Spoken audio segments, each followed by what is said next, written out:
ಯೋಚನೆ ಮಾಡಿದೆ ಇನ್ನು ಯಾಕಪ್ಪ ಈ ಕ್ವಶನ್ ಬಂದಿಲ್ಲ ಅಂತ. ಸುಮಾರು ಜನ ಕೇಳ್ಬಿಟ್ರು, ಕೆಡಿಲ್ ಮಾಡ್ತಿದ್ಯಾ, ಯಾವ ಕ್ಯಾರೆಕ್ಟ್ರು, ಹಿಂಗೆ ಹಿಂಗೆ ಅಂತ. ಇಲ್ಲ ಮಾಡ್ತಿಲ್ಲ. ಯಾಕೆ ಅವ್ರು ಕರೀಲಿಲ್ಲ, ನಾನು ಹೋಗಿಲ್ಲ. ನನ್ಗೆ ಎಲ್ಲೋದ್ರು ಕರ್ಕೊಂಡು ಹೋಗೋರು, ನಾನು ಕೋ ಡೈರೆಕ್ಟರ್ ಅಂತ ಇಂಟ್ರೊಡ್ಯೂಸ್ ಮಾಡೋರು. ಕಮಲಾಸನ್ ಅವ್ರ ಹತ್ರ ಕತೆ ಹೇಳಕ್ ಹೋದಾಗ್ಲೂ ನಾನು ಕೋ ಡೈರೆಕ್ಟರ್ ಅಂತಾನೆ ಇಂಟ್ರೊಡ್ಯೂಸ್ ಮಾಡಿದ್ರು.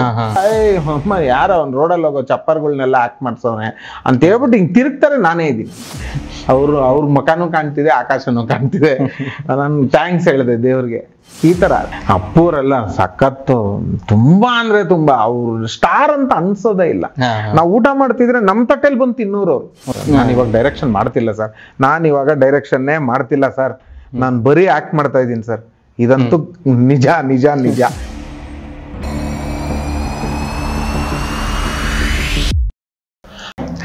ನಮಸ್ಕಾರ, ನೀವು ನೋಡ್ತಾ ಇದ್ದೀರಾ ಮುಖಾಮುಖಿ, presented by wide vision film factory in association with wide vision photography, location partner baby bump portraits. ಇವತ್ತು ನಮ್ಮನ್ನ ಮುಖಾಮುಖಿಯಾದವರು ಕನ್ನಡದ ಪ್ರಮುಖ ಹಾಸ್ಯ ನಟರಲ್ಲಿ ಒಬ್ಬರಾದ ಶಿವಮಂಜು ಸರ್. ಸರ್ ನಮಸ್ಕಾರ. ಸರ್, ನಿಮ್ಮನ್ನ ಆಲ್ಮೋಸ್ಟ್ ಪಾತ್ರವಾಗೇ ನೋಡಿದೀವಿ. ನಿಮ್ಮ ಪರ್ಸನಲ್ ಆಗಿ ನಿಮ್ಮ ವೈಯಕ್ತಿಕ ಪರಿಚಯ ಸ್ವಲ್ಪ ಕಡಿಮೆ ನಮಗೆ. ಅಂದ್ರೆ ಸ್ವಲ್ಪ ವೈಯಕ್ತಿಕ ಪರಿಚಯ ಬಗ್ಗೆ ಸ್ವಲ್ಪ ತಿಳ್ಕೊಂಬೋಣ ಸರ್. ಅಂದ್ರೆ ನಿಮ್ಮ ಊರು, ಹುಟ್ಟೂರು, ನೀವು ಹುಟ್ಟಿದ್ದು ಬೆಳೆದಿದ್ದಲ್ಲ ಎಲ್ಲಿ ಸರ್? ನಾವು ಹುಟ್ಟಿದ್ದೆಲ್ಲ ಬೆಂಗಳೂರೇ, ಬೆಂಗಳೂರು ಶ್ರೀರಾಮ್ಪುರ. ಶ್ರೀರಾಮ್ಪುರದಲ್ಲೇ ಬೆಳೆದಿದ್ದು. ತುಂಬಾ ಬಡ ಕುಟುಂಬದಿಂದ ಬಂದವ್ರು ನಾವು. ನಿಮ್ದು ಬಾಲ್ಯ ಎಲ್ಲ ಹೇಗಿದ್ದು ಸರ್? ಓದಿದ್ದು 7ನೇ class, Kannada medium. Shri Venkateshwara education centre ಅಂತ ತ್ಯಾಗರಾಜ್ ನಗರದಲ್ಲಿದೆ, ಬೆಂಗಳೂರಲ್ಲಿ. ಅಲ್ಲಿ ಓದಿದ್ದು. ಅಲ್ಲಿ ನಿಗ್ರೋಜಾನಿ ಅವರು ಹಳೆ ಆರ್ಟಿಸ್ಟ್ ಒಬ್ರು, ಅವ್ರನ್ನ ನೋಡಿ ನೋಡಿ, ಯಾಕಂದ್ರೆ ಅವ್ರು ಬಂದ್ರೆ ಒಂದಷ್ಟು ಜನ ಅವ್ರ ಜೊತೆಗೆ ಬರೋರು, ಸಿನಿಮಾ ಆರ್ಟಿಸ್ಟ್, ಸಿನಿಮಾದವರು ಶೂಟಿಂಗ್ ಹೋಗ್ತಾರೆ ಅಂತ. ಅವ್ರನ್ನ ನೋಡಿ ನೋಡಿ ನನ್ಗೆ ಆಸೆ ಆಯ್ತು, ನಾನು ಇದ್ರ ಹೋಗ್ಬೇಕು. ಅವ್ರೊಂದು blue colour jeans pant, red colour T shirt ಹಾಕೊಂಬರೋರು. ನನಗೆ ಜೀನ್ಸ್ ಪ್ಯಾಂಟ್ ಅಂದ್ರೆ ಭಾರಿ ಇಷ್ಟ. ಮನೇಲಿ ತಕ್ಕೊಡ್ತಿರ್ಲಿಲ್ಲ, ಸಣ್ಣ ವಯಸ್ಸಲ್ವಾ. ಆ ಜೀನ್ಸ್ ಪ್ಯಾಂಟ್ ಹಾಕೋಬೇಕು. ನಾನು ಕೇಳಿದ್ದೆ ಅವ್ರ, ಅಂಕಲ್ ಜೀನ್ಸ್ ಪ್ಯಾಂಟ್ ಅಂತ ಪಿಕ್ಚರ್ ಬರೋ ಕೊಡ್ತೀನಿ ಅಂದಿದ್ರು. ಅವಾಗ್ಲಿಂದ ನಮ್ಗೆ ಮಾಡ್ಬೇಕು ಅಂತ ಆಸಕ್ತಿ ಬಂತು. ಓಕೆ, ಆರ್ಟಿಸ್ಟ್ ಆಗ್ಬೇಕು ಅಂತ ನೀವ್ ಯಾವಾಗ ಡಿಸೈಡ್ ಮಾಡಿದ್ರಿ? ಡಿಸೈಡ್ ಅಂತಲ್ಲ, ಅದು ಡಿಸೈಡ್ ಅಂದ್ರೆ ಬೇರೆ ಆಗ್ಬಿಡತ್ತೆ. ನನ್ಗೊಂದು ಆಸೆ ಇತ್ತು, ಬರ್ಬೇಕು ಅಂತ ತುಂಬಾ ಆಸೆ ಇತ್ತು. ಆಸೆ ಇತ್ತು. ಆಮೇಲೆ ಅದಕ್ಕಾದ ಪ್ರಯತ್ನ ಆಗ್ತಿತ್ತು. ಆಮೇಲೆ ಮನೆಯಲ್ಲಿ ತುಂಬಾ ಬಡತನ ಒಂದಿತ್ತು. ಹಾಗೆ ಒಬ್ರು ಮ್ಯೂಸಿಕ್ ಡೈರೆಕ್ಟರ್ ಇಂದ್ರ ಅಂತಿದ್ದಾರೆ, ಅವರೆಲ್ಲ ನಾವು ಒಟ್ಟಿಗೆ ಸಿನಿಮಾಗೆ ಬಂದವರು. ಅವರು ಒಂದು ಟ್ಯೂಷನ್ ನಡೆಸೋವಾಗ ನಾನು ಮಿಮಿಕ್ರಿ ಆರ್ಟಿಸ್ಟ್. ಆಗ ಮಿಮಿಕ್ರಿ ಸುಮ್ನೆ ಸ್ಟೇಜ್ಗೆ ಹೋಗ್ತಿರ್ಲಿಲ್ಲ, ಸುಮ್ನೆ ಅಲ್ಲೇ ಹುಡುಗರ ಜೊತೆ ಹಂಗೆ ಹಿಂಗೆ ಮಾಡ್ತಿದ್ದಾಗ ಒಂದ್ಸತಿ ಗೆಸ್ಟ್ ಬರೋದು ಲೇಟ್ ಆಯ್ತು. ಅವಾಗ ಮೈಕ್ ಕೊಟ್ಟು ಒಂದ್ ಸ್ವಲ್ಪ ಹೊತ್ತು ಅದೇನೇನೋ ಮಾಡ್ತೀಯಲ್ಲ ಮಾಡು ಅಂತ ಹೇಳಿ ಮಾಡಿದಾಗ ಒಂದಷ್ಟು ಜನ ಅಲ್ಲಿ ಕ್ಲಾಪ್ಸ್ ಮಾಡೋರು, ತುಂಬಾ ಜನ. ಅದು ನನಗೆ ಒಂಥರ ಇನ್ಸ್ಪೈರ್ ತರ ಆಗ್ತಿತ್ತು. ಆಮೇಲೆ ಯಾವ್ದೇ ಫಂಕ್ಷನ್, ಪಬ್ಲಿಕ್ ಫಂಕ್ಷನ್ ಆದ್ರೆ ನಾನೇ ಹೋಗಿ ಕೇಳಿ ಮಾಡ್ತಿದ್ದೆ ಈ ತರ. ಅದೊಂದು ಖುಷಿ ಆಗೋದು, ಎಲ್ರು ಕ್ಲಾಪ್ಸ್ ಮಾಡಿದ್ರೆ. ಆಮೇಲೆ ಮಾನ್ಯ ದಿವಸ ಎಲ್ಲ ಸಿಕ್ಕಿದ್ರು ಮಾತಾಡ್ತಾರೆ, ನೀವಲ್ವಾ ಚೆನ್ನಾಗ್ ಮಾತಾಡ್ತೀರಾ, ಚೆನ್ನಾಗ್ ಮಾಡ್ತೀರಾ ಅಂತ. ಹಂಗೆ ಒಂದ್ ಮೋಟಿವೇಶನ್ ಇಲ್ಲ ಅಂತಂದ್ರೆ ಯಾವ್ದು ಒಂದು ಬೆಳೆಯಕ್ಕಾಗಲ್ಲ. ಏನು ನಿಮ್ಗೆ ಪರ್ಟಿಕ್ಯುಲರ್ ಆಗಿ ಸ್ಫೂರ್ತಿ ಅಂತ ಯಾರಿದ್ದಾರೆ? ಯಾರಾದ್ರೂ ಇದಾರ ಸ್ಫೂರ್ತಿ ಅಂತ? ಇದ್ದಾರಲ್ಲ ಸರ್, ಲೆಜೆಂಡ್ ಡಾಕ್ಟರ್. ಅಂದ್ರೆ ನಿಮ್ಗೆ ನೀವು ಆಕ್ಟರ್ ಆಗ್ಬೇಕು ಅಂತ ಅನ್ಕೊಂಡಾಗ ಅಥವಾ ಇವ್ರನ್ನ ಯಾರು ಪರ್ಟಿಕ್ಯುಲರ್ ಇವ್ರನ್ನ ಫಾಲೋ ಮಾಡಿದ್ದು ಅಥವಾ ಅವ್ರನ್ನೇ ನೋಡಿ ಇವ್ರ ತರನೇ ಆಗ್ಬೇಕು ಅಂತ ಅನ್ಕೊಂಡಿದ್ದು? ಇಲ್ಲ, ನಮ್ಗೆ ಅವಾಗ ಅದೊಂದು ನಾಲೆಡ್ಜ್ ಅಷ್ಟೊಂದ್ ಇರ್ಲಿಲ್ಲ, ಅವ್ರ ತರ ಆಗ್ಬೇಕು ಇವ್ರ ತರ ಆಗ್ಬೇಕು ಅಂತ. ಸಿನಿಮಾಗ್ ಬರ್ಬೇಕು ಅನ್ನೋದಿತ್ತು. ಆಮೇಲೆ ನನಗೆ ಹಳೆ ಆರ್ಟಿಸ್ಟ್ ಬಾಲಕೃಷ್ಣ ಅವರು ಇದ್ರು, ತುಂಬಾ ಅಂದ್ರೆ ತುಂಬಾ ಇಷ್ಟವಾದ ನಟರು. ಅವ್ರನ್ನ ಕಾಮಿಡಿ ಮಾಡಿಸಿ, ವಿಲ್ಲನ್ ಮಾಡಿಸಿ, ಪೋಷಕ ನಟರಾಗಿ ಮಾಡಿಸಿ, ಏನು ಮಾಡಿಸಿದ್ರು ಅವರು ಹೊಂದ್ಕೊಂಡ್ಬಿಡೋರು. ನೀರ್ ಎಲ್ಲಾದ್ರ ಜೊತೆ ಬೆರೆಯತ್ತಲ್ಲ, ಆ ತರ ಅವರು. ನನಗ ಅವಾಗ ಆಸೆ ಆಯ್ತು ಈ ತರ ಎಲ್ಲಾ ಮಾಡ್ಬೇಕು ಅಂತ. ಅದ್ ಬಿಟ್ರೆ ಆ ತರದ್ದೊಬ್ಬ ನಟರನ್ನ ನಾನು ನೋಡಿದ್ದು ಕೋಟಾ ಶ್ರೀನಿವಾಸರಾವ್ ಅಂತ, ತೆಲುಗುನಲ್ಲಿ. ಅವರು ಸೇಮ್ ಕಾಮಿಡಿ ಎಲ್ಲ. ನನ್ಗೆ ಈ ತರ ಬಾಲಕೃಷ್ಣ ಸರ್ ತರ ಈ ತರದ್ ಒಂದು ಕ್ಯಾರೆಕ್ಟರ್ ಮಾಡ್ಬೇಕು ಅಂತ ಆಸೆ. ಯಾಕೆ ಅವರಷ್ಟು ಬೆಳೆಯಕ್ಕೆ, ಹೆಸರು ಮಾಡಕ್ ನಮ್ಗೆ ಯೋಗ್ಯತೆ ಇಲ್ಲ. ನನ್ ಅನ್ಕೊಂಡಿದ್ದು ಆ ತರದ್ದು ಎಲ್ಲಾ ತರದ್ ಕ್ಯಾರೆಕ್ಟರ್ ಮಾಡ್ಬೇಕು, ಒಂದರಲ್ಲಿ ಸ್ಟ್ರಿಕ್ ಆಗ್ಬಾರ್ದು. ಆಲ್ಮೋಸ್ಟ್ ನಿಮ್ಮ ಜರ್ನಿನೂ ಅದೇ ತರನೇ ಇದೆ. ಕೆಲವೊಮ್ಮೆ ನಗಿಸ್ತೀರಾ, ಅಳಿಸ್ತೀರಾ, ಎಲ್ಲಾನು ಮಾಡ್ತೀರಾ, ಕೆಲವೊಮ್ಮೆ ಕಾಮಿಡಿಯನ್ ಆಗೂ ಮಾಡಿದೀರಾ. ಹೌದೌದು. ನನ್ನ ಬಿಗಿನಿಂಗ್ ಬಂದಾಗ ಕಾಮಿಡಿಯಾಗೆ ನನ್ ಪಾತ್ರಗಳು ಸಿಗ್ತಾ ಇತ್ತು, ನಾನು ಅದಕ್ಕೆ ಟ್ರೈ ಮಾಡ್ತಿದ್ದೆ. ಆಮೇಲೆ ಹೋಗ್ತಾ ಹೋಗ್ತಾ ಅದು ಇಷ್ಟೇನ ಮಾಡೋದು, ಬೇರೆ ಇನ್ನೇನು ಮಾಡಂಗಿಲ್ವಾ, ನಾನ್ ಸಪ್ರೇಟ್ ಆಗಿ ಗುರ್ತಿಸ್ಕೋಬೇಕು, ಎಲ್ರ ಮಧ್ಯದಲ್ಲಿ ಇದ್ರು ಸಪ್ರೇಟ್ ಆಗಿ ಗುರ್ತಿಸ್ಕೋಬೇಕು ಅಂತ ಎಲ್ಲಾನು ಮಾಡ್ತಿದ್ದೆ. ಬೇರೆ ಬೇರೆ ಪಾತ್ರಗಳನ್ನ ಹುಡ್ಕೊಂಡು ಹೋಗ್ತಿದ್ದೆ. ಎಷ್ಟೋ ಸಿನಿಮಾಗಳು ಬಿಟ್ಟಿರೋದು ಉಂಟು, ಈ ಫ್ರೆಂಡ್ ಕ್ಯಾರೆಕ್ಟರ್ ಅದು ಇದು ಅನ್ನೋರು ಬಿಗಿನಿಂಗ್ ಅಲ್ಲಿ. ಒಂದಷ್ಟು ಸಿನಿಮಾ ಮಾಡಿ ಫ್ರೆಂಡ್ ಕ್ಯಾರೆಕ್ಟರ್ ಅಂದ್ರೇನೆ ಬೋರ್ ಆಗೋಗಿತ್ತು ನನ್ಗೆ. ಏನ್ ಫ್ರೆಂಡ್ ಅಂದ್ರೆ ಏನು, ಫ್ರೆಂಡ್ಗೆ ಏನು ಇದಿಲ್ವ ಆ ಥರದ್ದೆಲ್ಲ ಕೇಳ್ಕೊಂಡು ಒಂದಷ್ಟು ಸಿನಿಮಾಗಳು ಬಿಟ್ಬಿಟ್ಟಿದೀನಿ, ಮಾಡಿಲ್ಲ. ಆಮೇಲೆ ವಿಲ್ಲನ್, ಕಾಮಿಡಿ ವಿಲ್ಲನ್ ಆತರ ಸುಮಾರು ಸಿನಿಮಾ ಮಾಡಿ, 100 ಸಿನಿಮಾ ಆಯ್ತು. ಇವಾಗ 101ನೇ ಸಿನಿಮಾ ಒಂದು ಮಾಡಿದೀನಿ.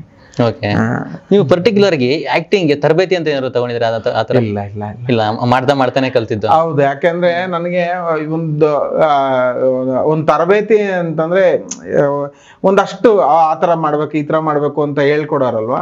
ಆದ್ರೆ ನಮ್ಮ ಏರಿಯಾದಲ್ಲಿ ಒಂದ್ ಸುಮಾರು ಕ್ಯಾರೆಕ್ಟರ್ಗಳಿದ್ವು. ಶ್ರೀರಾಮ್ಪುರ ಅಂದ್ರೇನೆ ಅದೊಂಥರ ಆಕ್ಟಿಂಗ್ ಇನ್ಸ್ಟಿಟ್ಯೂಟ್. ಒಬ್ಬ ಆರ್ಟಿಸ್ಟ್ ಒಂದ್ ಶ್ರೀರಾಮ್ಪುರದಲ್ಲಿ ನಾನು ಸುಮಾರು ಒಂದ್ 2-3 ತಿಂಗಳು ಇದ್ಬಿಟ್ರೆ ಅವ್ ಎಲ್ಲಾ ತರ ಆಕ್ಟಿಂಗ್ ಕಲಿಬಹುದು. ಆ ತರದ್ ಎಲ್ಲಾ ಕ್ಯಾರೆಕ್ಟರ್ ಸಿಗ್ತಾರೆ. ರೌಡಿಸಮ್ ಆಗಿರ್ಲಿ, ಕುಡ್ಕರ್ದಾಗಿರ್ಲಿ, ಯಂಗ್ ಆಗಿರ್ಲಿ, ಪ್ರತಿ ಒಂದು ಕಾಮಿಡಿ ಆಗಿರ್ಲಿ, ಒಂದಷ್ಟು ಜನ ಸಿಗ್ತಾರ ಅಲ್ಲಿ. ತುಂಬಾ ಸೋಷಿಯಲ್ ಆಗಿರ್ತಾರೆ. ನಾವು ಸಪರೇಟ್ ಆತರ ಇರಲ್ಲ, ಎಲ್ರ ಜೊತೆನೂ ಬೆರ್ತಿರ್ತಾರಲ್ಲಿ. ಅದು ಒಂದ್ ಸಖತ್ ಬೆಳೆಯೋ ವಾತಾವರಣ ಕಲ್ಸಷ್ಟು ಯಾವ್ದು ಕಲ್ಸ. ಹೌದೌದು, ನಾನ್ ಬೆಳ್ದಿದ್ ಏರಿಯಾನೇ ನನ್ಗೆಲ್ಲ ಕಲ್ಸಿದ್ದು. ಇನ್ನೇನು ಕಲ್ತಿಲ್ಲ, ಡ್ಯಾನ್ಸ್ ಕ್ಲಾಸ್ ಹೋಗ್ತಿರ್ಲಿಲ್ಲ, ಡ್ಯಾನ್ಸ್ ಮಾಡಿದೀನಿ ಸಿನಿಮಾಗಳಲ್ಲಿ, ಎಲ್ಲೂ ಇಲ್ಲ ಆಕ್ಟಿಂಗ್ ಕ್ಲಾಸ್ ಎಲ್ಲ ಏನು ಕಲ್ತಿಲ್ಲ. ಈ ಸಿನಿಮಾಗೆ ಅಂತ ಫಸ್ಟ್ ಯಾರು ಕರ್ಕೊಂಡ್ ಬಂದಿತ್ತು? ಯಾರಾದ್ರೂ ಆ ಟೈಮಲ್ಲಿ ಸಪೋರ್ಟ್ ಆಗಿ ನಿಂತಿದ್ಯಾರೋ ಹೇಗೆ? ಆಗ ಒಬ್ರು ಶಿವು ಅಂತ ಒಬ್ರು ಇದ್ರು. ನನ್ಗೆ ಸಿನಿಮಾ ಮಾಡ್ಬೇಕು ಅನ್ನೋದಿತ್ತು. ಅದಕ್ಕಿಂತ ಮುಂಚೆ ನಮ್ಮ ಮ್ಯೂಸಿಕ್ ಡೈರೆಕ್ಟರ್ ಸುಮಾರು ಸಿನಿಮಾಗಳಲ್ಲಿ ಮ್ಯೂಸಿಕ್ ಮಾಡಿದ್ದಾರೆ, ಇಂದ್ರ ಅಂತ. ಅವರೊಂದು ಶಾರ್ಟ್ ಫಿಲ್ಮ್ ಮಾಡಿದ್ರು, ಹಗಲುಗನಸು ಅಂತ. ಅದ್ರಲ್ಲಿ ಆಕ್ಟ್ ಮಾಡಿದೆ ಮೊದ್ಲು. ಅದಾದ್ಮೇಲೆ ಅಂಕುರ ಅಂತ ಒಂದು ಸೀರಿಯಲ್ ಸಿಕ್ತು ನನ್ಗೆ.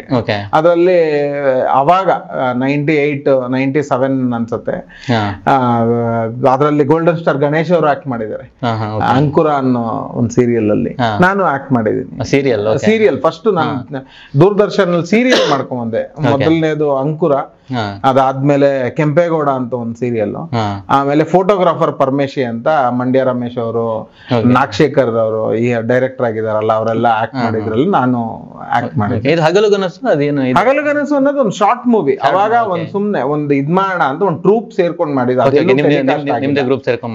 ಟೆಲಿಕಾಸ್ಟ್ ಆಗಿಲ್ಲ. ಅದೇ ಫಸ್ಟ್ ನಾನು ಕ್ಯಾಮ್ರಾ ಫೇಸ್ ಮಾಡಿದ್ದೆ ಅದೇ ಫಸ್ಟ್. ಬಟ್ ನನ್ಗೆ ಯಾವ್ದೇ ಭಯ ಇರ್ತಿರ್ಲಿಲ್ಲ. ಕ್ಯಾಮ್ರಾ ಅಂದ್ರೆ ಭಯ, ಕೆಲವರು ಯೋಚನೆ ಮಾಡೋ ಆ ತರದ್ ಯಾವ್ದು ಇಲ್ಲ. ಕ್ಯಾಮ್ರಾ ಫಿಯರೇ ಇಲ್ಲ ನನ್ಗೆ. ಅಂದ್ರೆ ಈ ಸಿನಿಮಾ ಅಂತ ಬಂದಾಗ ಆಲ್ಮೋಸ್ಟ್ ಇವಾಗ ಒಂದು ಸುದೀರ್ಘ ಜರ್ನಿ, ಅಂದ್ರೆ ಒಂದು 100 ಸಿನಿಮಾಗಳಾಗೋ ಆಗಿದೆ ಅಂದ್ರೆ ಒಂದು ಸುದೀರ್ಘ ಜರ್ನಿ ಇದೆ. ಅದ್ರಲ್ಲಿ ಸ್ವಲ್ಪ ಹಿಂದೆ ಹೋಗಿ ನೋಡಿದ್ರೆ ನಿಮ್ ಮೊದಲನೇ ಸಿನಿಮಾ, ನಿಮ್ ಮೊದಲ ಆಕ್ಟ್ ಮಾಡಿದ್ದು ಹೇಗಿತ್ತು? ಫಸ್ಟ್ ಮಾಡಿದ್ದು ತುಂಬಾ ಚೆನ್ನಾಗಿತ್ತು. ನನ್ ಮೊದಲನೇ ಸಿನಿಮಾನೇ ದೊಡ್ಡ ಲೆಜೆಂಡ್ ಡೈರೆಕ್ಟರ್ ಸಿನಿಮಾ ಅಲ್ಲಿ ಇದ್ದಿದ್ದು, ಟು ವಿ ಅಂತ ಸಂಗೀತಂ ಶ್ರೀನಿವಾಸ್ ಸರ್ ಅವ್ರ ಸಿನಿಮಾ. ಅದ್ರಲ್ಲಿ ನನ್ಗೆ ಏನೋ ಒಂದು ಎಡಿಟ್ ಆಗೋಯ್ತು, ಸೀನ್ ಇಲ್ಲ ಅದ್ರಲ್ಲಿ. ಒಲವೆಂದರೆ ಸಂಗೀತ ಸಾಂಗ್ ಅಲ್ಲೆಲ್ಲ ಇರ್ತೀನಿ, ಅದ್ರಲ್ಲೂ ಇಲ್ಲ, ಸಾಂಗ್ ಅಲ್ಲೂ ಕಾಣಿಸಲ್ಲ. ಅದಾದ್ಮೇಲೆ ಬಿಡಲಾರೆ ಅಂತ ಒಂದ್ ಸಿನಿಮಾ ಇದೆ, ಮ್ಯೂಸಿಕ್ ಡೈರೆಕ್ಟರ್ ಇಂದ್ರ ಅವರು ಆ ಸಿನಿಮಾಗ್ ಮ್ಯೂಸಿಕ್, ನಾನು ಆ ಸಿನಿಮಾದಲ್ಲಿ ಕಾಮಿಡಿ ಆರ್ಟಿಸ್ಟ್. ರಮಣ ಅಂತ ಡೈರೆಕ್ಟರ್, ಅವರೇ ಮೊದಲನೇ ಚಾನ್ಸ್ ನನಗೆ. ಆಕ್ಚುಲಿ ಸ್ಕ್ರೀನ್ ಮೇಲೆ ಬಂದಿದ್ದು ಅದೇ ಸಿನಿಮಾ. ರಮಣ ಅವರೇ ನನ್ಗೆ ಸಿನಿಮಾಗೆ ಎಂಟ್ರಿ ಮಾಡಿಸಿದ್ದು. ನಾನು ಆಕ್ಟ್ ಮಾಡಿದ್ ನೋಡಿ ಎಲ್ಲ ಅಲ್ಲೇ ಅವ್ರ ಮುಂದೆ ಆಕ್ಟ್ ಮಾಡಿ ತೋರಿಸಿ ಅದ್ ಸೆಲೆಕ್ಟ್ ಆಗಿದ್ದು. ಕಂಪ್ಲೀಟ್ ಇಲ್ವೇ ಇಲ್ಲ. ಅಂದ್ರೆ ನಿಮ್ಮನ್ನ ನೀವು ಸ್ಕ್ರೀನ್ ಅಲ್ಲಿ ನೋಡ್ಕೊಂಡಿದ್ದು ಫಸ್ಟ್ ಸಿನಿಮಾ ಆಗಾದ್ರೆ ಯಾವ್ದು? ಬಿಡಲಾರೆ.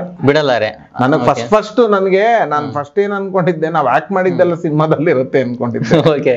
ನನಗೆ ಫಸ್ಟ್ ಎಡಿಟಿಂಗ್ ಅಲ್ಲೂ ಹೋಗ್ತೀವಿ ನಾವು ಅಂತ ಗೊತ್ತಾಗಿದ್ದೆ ಆ ಸಿನಿಮಾ ಇಂದಾನೆ. ಫಸ್ಟ್ ಸಿನಿಮಾ ಅನುಭವ ಆಗೈತೆ. ನನಗೆ ಇನ್ನೂ ಬೇಜಾನ ಎಕ್ಸ್ಪೀರಿಯನ್ಸ್ ಆಗಿದೆ ಹೋಗ್ತಾ. ಅದೇ ತರ ಪ್ರೀತಿ ಏಕೆ ಭೂಮಿ ಮೇಲಿದೆ ಸಿನಿಮಾ, ಕಾಮಿಡಿ ಕ್ಯಾರೆಕ್ಟ್ರು. ಒಂದ್ ಹಳೆ ಸಾಂಗ್ ಆಡ್ಕೊಂಡು ಹಿಂಗೆ ಬಂದ್ರೆ ಒಂದ್ ಕಾಮಿಡಿ ಆಗಿ ಒಂದ್ ಸೀಕ್ವೆನ್ಸ್, ಅದ್ರಲ್ಲಿ ಪ್ರೇಮ್ ಸರ್ ಆಕ್ಟ್ ಮಾಡಿದ್ರು ಹೀರೋ ಆಗಿ. ಅವ್ರು ನಾನ್ ಬಂದ್ರೆ ಆಗ್ಬಿಡೋರು, ಒಂದು 8-9 ಟೇಕ್ ತಗೊಂಡ್ಬಿಟ್ಟಿದಾರ ಅವ್ರು. ಓಕೆ. ನೀನೇನು ಮಾತಾಡ್ಬಿಡ, ಸೈಲೆಂಟ್ ಆಗಿ ಬಾ ಅನ್ನೋರು, ಹಂಗೂ ನಕ್ಬಿಟ್ಟಿದ್ರು. ಆ ಸೀನ್ ಅದ್ರಲ್ಲಿ ತುಂಬಾ ನನಗೆ ಆ ಸಿನಿಮಾಯಿಂದ ನಾನು ಆಚೆ ಬರ್ತೀನಿ ತುಂಬಾ ಕಾನ್ಫಿಡೆನ್ಸ್ ಇತ್ತು ನನಗೆ. ತುಂಬಾ ಅಂದ್ರೆ ತುಂಬಾ. ಯಾಕೆ ಅಂದ್ರೆ ಪ್ರೀತಿ ಏಕೆ ಭೂಮಿ ಮೇಲಿದೆ ಅನ್ನೋ ಸಿನಿಮಾಗೋಸ್ಕರ ನಾನೊಂದು ICICI ಬ್ಯಾಂಕ್ ಅಲ್ಲಿ ಕೆಲಸ ಮಾಡ್ತಿದ್ದೆ. ಕೆಲಸ ಮಾಡಿದೆ, ಆಗ್ಲೇ ನನ್ಗೆ 20,000 ಸಂಬಳ 2006-7 ಅಲ್ಲಿ. ಆ ಕೆಲ್ಸ ರಿಸೈನ್ ಮಾಡಿ ಅಲ್ಲಿ ನಿನ್ನ ಕೆಲ್ಸನ ಶೂಟಿಂಗ್ ಅಂತಂದ್ರು ನಮ್ಮ ಇದ್ರಲ್ಲಿ. ಇಲ್ಲ ನಾನು ಶೂಟಿಂಗ್ ಹೋಗ್ತೀನಿ, ಈ ಕೆಲ್ಸ ಇನ್ನೊಂದ್ಸತಿ ಸಿಗತ್ತೆ, ನನ್ಗೆ ಆ ಸಿನಿಮಾ ಸಿಗಲ್ಲ ಅಂತ ಹೇಳಿ ಕೆಲ್ಸ ಬಿಟ್ಬಿಟ್ಟು ಆ ಸಿನಿಮಾ ಆಕ್ಟ್ ಮಾಡಿದ್ ನಾನು. ಪ್ರೀತಿ ಏಕೆ ಭೂಮಿ ಮೇಲಿದೆ ಅಲ್ಲಿ. ಅದ್ರಲ್ಲಿ ನಾನು ತುಂಬಾ ಅಂದ್ರೆ ತುಂಬಾ ಓವರ್ ಕಾನ್ಫಿಡೆನ್ಸ್ ಅನ್ಕೋಬಹುದು. ಯಾಕೆಂದ್ರೆ ಅಷ್ಟು ಚೆನ್ನಾಗಿ ಬಂದಿತ್ತು ನನ್ನ ಕಾಮಿಡಿ ಸೀಕ್ವೆನ್ಸ್ ಎಲ್ಲ.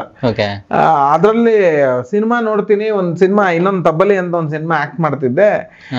ಸಿನಿಮಾ ರಿಲೀಸು ಪ್ರೀತಿ ಏಕೆ ಭೂಮಿ ಮೇಲಿದೆ ಸಿನಿಮಾ ರಿಲೀಸು. ನಾನು ಪ್ರೊಡ್ಯೂಸರ್ಗೆ ಹೇಳ್ದೆ, ಅಣ್ಣ ನಮ್ ಸಿನಿಮಾ ರಿಲೀಸ್ ಆಗ್ತಾ ಇದೆ ಅಣ್ಣ, ಇನ್ನೇನು ಇಂಡಸ್ಟ್ರಿಗೆ ಗೊತ್ತಾಗತ್ತೆ ಶಿವಮಂಜು ಯಾರು ಅಂತ ಆ ಸಿನಿಮಾದಿಂದ, 100% ನನ್ಗೆ ಒಳ್ಳೆ ಅವಕಾಶಗಳು ಸಿಗುತ್ತೆ ಇನ್ಮೇಲೆ ನೆಕ್ಸ್ಟ್ ಒಂದು. ಹೌದಾ, ಸರಿ ಸರಿ ಅಂದ್ರು.